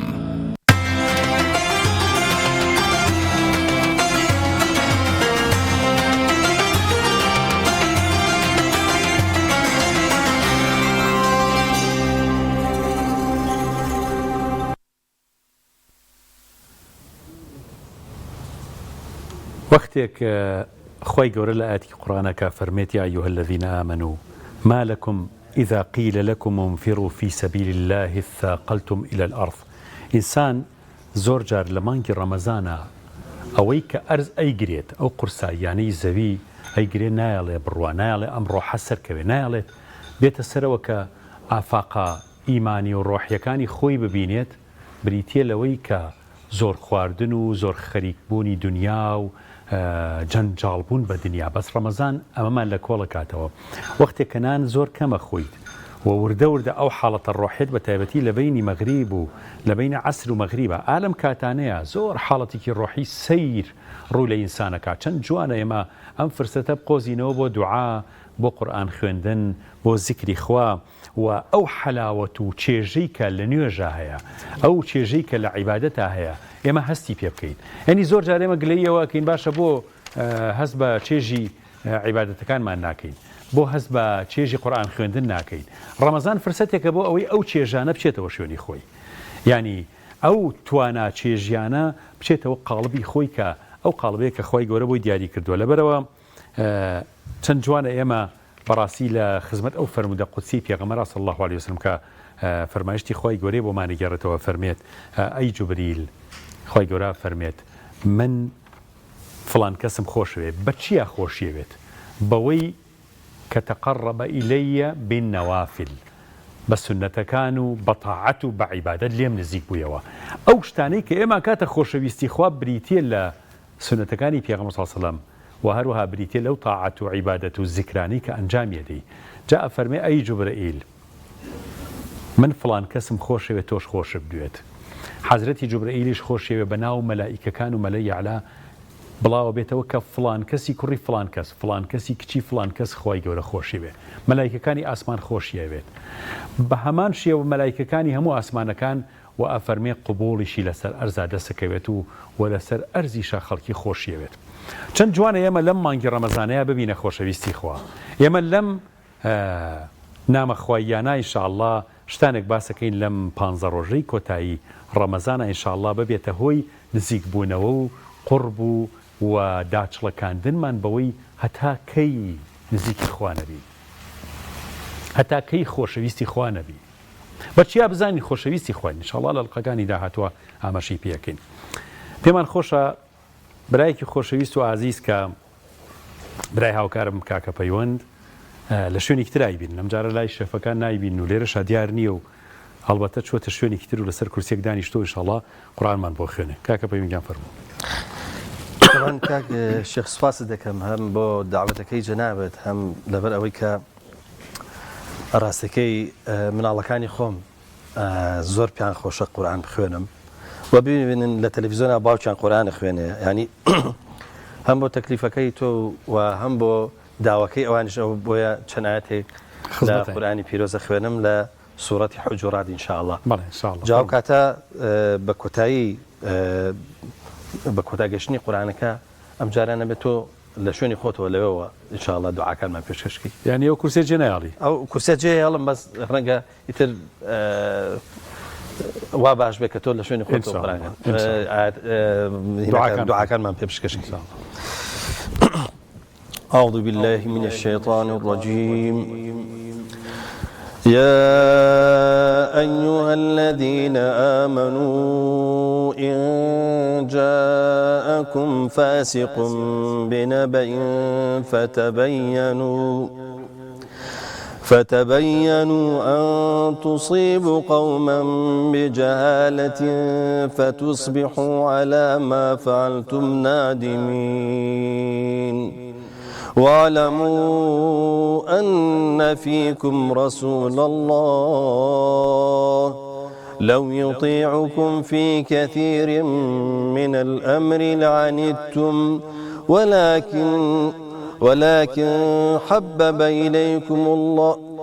ولكن الله حبب إليكم الإيمان وزينه في قلوبكم وكره إليكم الكفر والفسوق والعصيان أولئك هم الراشدون فضلا من الله ونعمه والله عليم حكيم وإن طائفتان من المؤمنين اقتتلوا فأصلحوا بينهما فإن بغت إحداهما على الأخرى فقاتلوا التي تبغي حتى تفيء إلى أمر الله فإن فاءت فأصلحوا بينهما بالعدل واقسطوا إن الله يحب المقسطين إنما المؤمنون إخوة فأصلحوا بين أخويكم واتقوا الله لعلكم ترحمون. الله العظيم. يا ربي خوش زاوات ودنيكي سازگار وحزينته يعني إنسان هزبة حزنێکی ئیمانی جوانەکات و خۆشحاڵە بێ بۆی گوێرە دەنگە بێت. سوپاس دەکەم کە شێخ ڕاستەکەی ئەبێ وەش بڵێم کە من شەرمێکی زۆرم هەیە و بە تایبەتی لە شوێنی گشتی و لە ئەوانەیە کە قورئانە خوێنم ئەگەر چی لە جێگەی ترا ڕەنگە قورئان خوێندنم باش بێ بەس زۆر جار ئەو شەرمەوە کات کە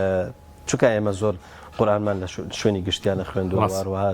زۆر پێشونێژیمان نەکردووە ئەمە واکە کە لە شەرمە ئینسان جاری وایە هەڵەیە بکایە خوای گەورە لە هەمومان ببورێ و خوای گەورە هەموو لایەک مۆفەقکا و تاعات و عیبادەت و قورئان خوێندنیشمان ئینشاءڵڵا لێ وەرگرێ و بە چاکە لە ڕۆژی قیامەتە بماندات. آمین یا ربی انشاءالله. مایک بۆ جەناب. انشاءالله. بسم الله الرحمن الرحيم. الحمد لله رب العالمين والصلاة والسلام على سيدنا محمد وعلى آله وصحبه أجمعين. إلهنا ربنا ظلمنا أنفسنا وإن لم تغفر لنا وترحمنا لنكونن من الخاسرين. اللهم لا تجعلنا مع القوم الفاسقين واجعلنا من عبادك الصالحين الفائزين برحمتك يا أرحم الراحمين. رب اشرح لي صدري ويسر لي أمري واحلل عقدة من لساني يفقه قولي. يا رب خويجان يا أرحم الراحمين يا أكرم الأكرمين يا غياث المستغيثين أغثنا. إله العالمين أم دستانك برزبونة أم دعايانك أيكينو أو دعايانش لمالو لناو شويني قشتيو كسي وهي لسيارك يا جوي لم دعاياني يا رب العالمين هر كسل هر شوينك هر دعاء وبارانويكي هي إله العالمين دعاء كان يعني جيرابك وريان بقرو قبوليان بك يا ربي خواي جان أبيت شمش ديكي خوش بيت كتو دعاي بندكان قبولكي كي استا دعاي ايما ورقريتو ناييتو وبنيو تشوان مانا كورقيريتو هيج واسطيكي نابي بورقرتن ادعوني استجب لكم بانقم لبكن من ولام تاني يموا يا ربي خوايا ايما بندكاني توينو لەم پانزەی ڕەمەزانە و لەم ئێوارەی وەداعەیە لێتەپاڕینەوە، لەم ئێوارەی کە نازانین ساڵێکی ترم کاتانە پانزەی ڕەمەزانە بینین یاخودنا. إله العالمین لێتەپاڕینەوە، عاقبەت خێریمان بەنصیب بکە، ئیمانی کامڵمان بەنصیب بکە، دینداری بەهێزمان بەنصیب بکە یا رب. اللهم إنا نسألك الأمن يا رب يوم الوعيد. للروجي قيامتا أمن آسايش اللي داواكين، لبرزخ لتنهاينا وقرى أمن آسايش اللي داواكين، للري تاريككي محشرا كهر كسب تنها خوي بو تاريكستاني يا أروى أمن آسايش اللي داواكين. أمين من كر ولو روج سختاني قيامتا يا رب. داواي بهشت وخلود ما نوينا وبهشت اللي كين، چونك خزيني تو زور برو زور زور زياتري شبخشي إله العالمين. يا ربي خواي جان داواي جياني بختوركان اللي كين كب إيمان لدنيا بختور بونو لقيامتي شاسر كوتوبون. داواي شهيدي وشهادتي الريخوت اللي كين إله العالمين وبلو باي شهيد كان مان بيا ببخشا. داواي أولي كين كلا خزمت في غمبران وأولياء ودوستكان تابينو دركرابي مرحمتي وساحة بر لمهربان يا نبين يا رب. يا ربي خواي جان داواي سركوتن بسر دجمنا كان تاليكين يا رب العالمين. دجمنا كان إسلام زور زورن إله العالمين، بلانا كانوا بيلانا كان زور زور يا رب. يا ربي مسلمانان وإيمان داران ببارز لبلان وبيلاني جهراوي دجمناني إسلام يا رب العالمين. يا ربي خواي جان داواي جياني بختورانا وشايسته بإنسان اللي كين كلم ولاتيا بشايسته بجين يا رب العالمين. داواي بختوري أم كوملقايا اللي كين إله العالمين أم كردستان خوشويستمان لهمو نهامتي وبلا ومصيبتي وقات وقري وبرسيتي ونقبتي والشر ونهامتي ببارز يا رب. يا ربي خواي جان داواي أولي كين ورجيك أقرين وبولايتو سر شور ربين بسر شورينين وخزمتي تو يا رب. يا ربي خواي جان داواي مردنك اللي كين كالرسوري بارقايتو بين، كالرسوري بردم فريشتكاني مرق بين، كعاقبة خيريد بنصيب كردبين يا رب. يا رب العالمين عاقبة خير من كوب عاقبة خيران ونتيجة عاقبة خيران من بقينا. خومان ودايكو باوكو مالو من آلمان سرجم عزيز وخوشويستكان من للدنيا ولقيامتها محفوظ بك. سرجم إيمان داران وأواني بينريم برناميا أواني يستدعاكن وبارينوا أواني لم كات مباركة لتو بارينوا يا رب. دعا كان ينجيرا بك يا ربي خواي جان يقين من بي ببخشا، دڵنیایی مان پێ ببەخشە، ئیمانی کامڵمان پێ ببەخشە. یا ربی خوای گیان ڕۆژ بە ڕۆژ و سەعات بە سەعات و کات بە کات زیاتر ئیمانمان بەهێز بکە، زیاتر خوشوع بخەرە ناو دڵەکانمان، زیاتر بە ئاگامان بێنە لە ناو نوێژەکانمانە، زیاتر لە تۆ بپاڕینەوە و زیاتر خۆشەویستی بەربارەگای تۆ بین و زیاتر ناومان لە بارەگا مەزنەکەی مەلێ ئەعلا بهێنرێت بەخێر یا رب العالمین، يا إله العالمين، يا أكرم الأكرمين، ويا غياث المستغيثين. يا ربي خوايا من على كان من محفوظ كو صالحيان كو دين داريان كو إيمانيان سلامتك لقروا لي مسلمانان يا رب. يا ربي خوايا هرشي كسي هر دعاء وبارانويكي استا لداهاتوا لكاتيكي ترى يا نازان يا دعاء بكو بباريته وخوتزان احتياجاتكاني چي خواي جان بوي بهن ردي سرجم ئەمبرە ئازیز و خۆشەویستانەی کەناڵی ئاسمانی پەیام و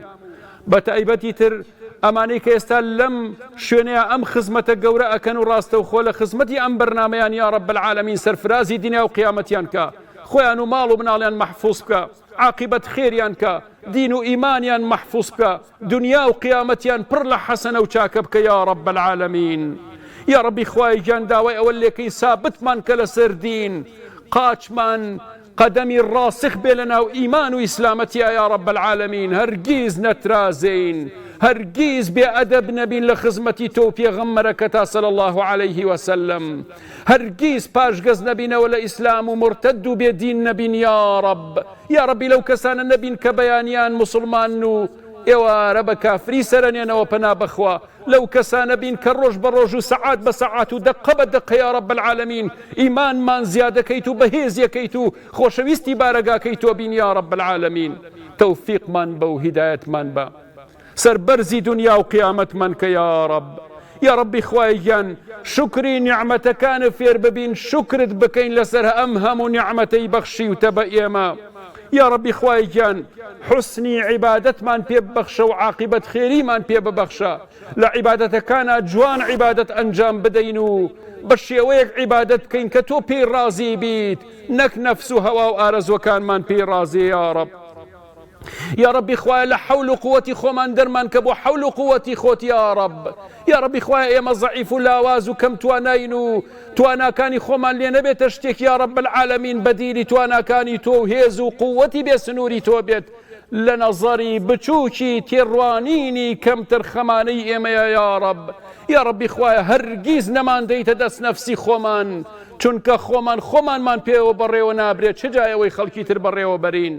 یا ربی حول و قووەتمان نەدەیتە دەستی خۆمان یا رب. یا ربی خوای گیان هەرگیز فرامۆشمان نەکەی یا رب، تەوفیقمان بە و هیدایەتمان بە یا رب العالمین. یا ربی خوایە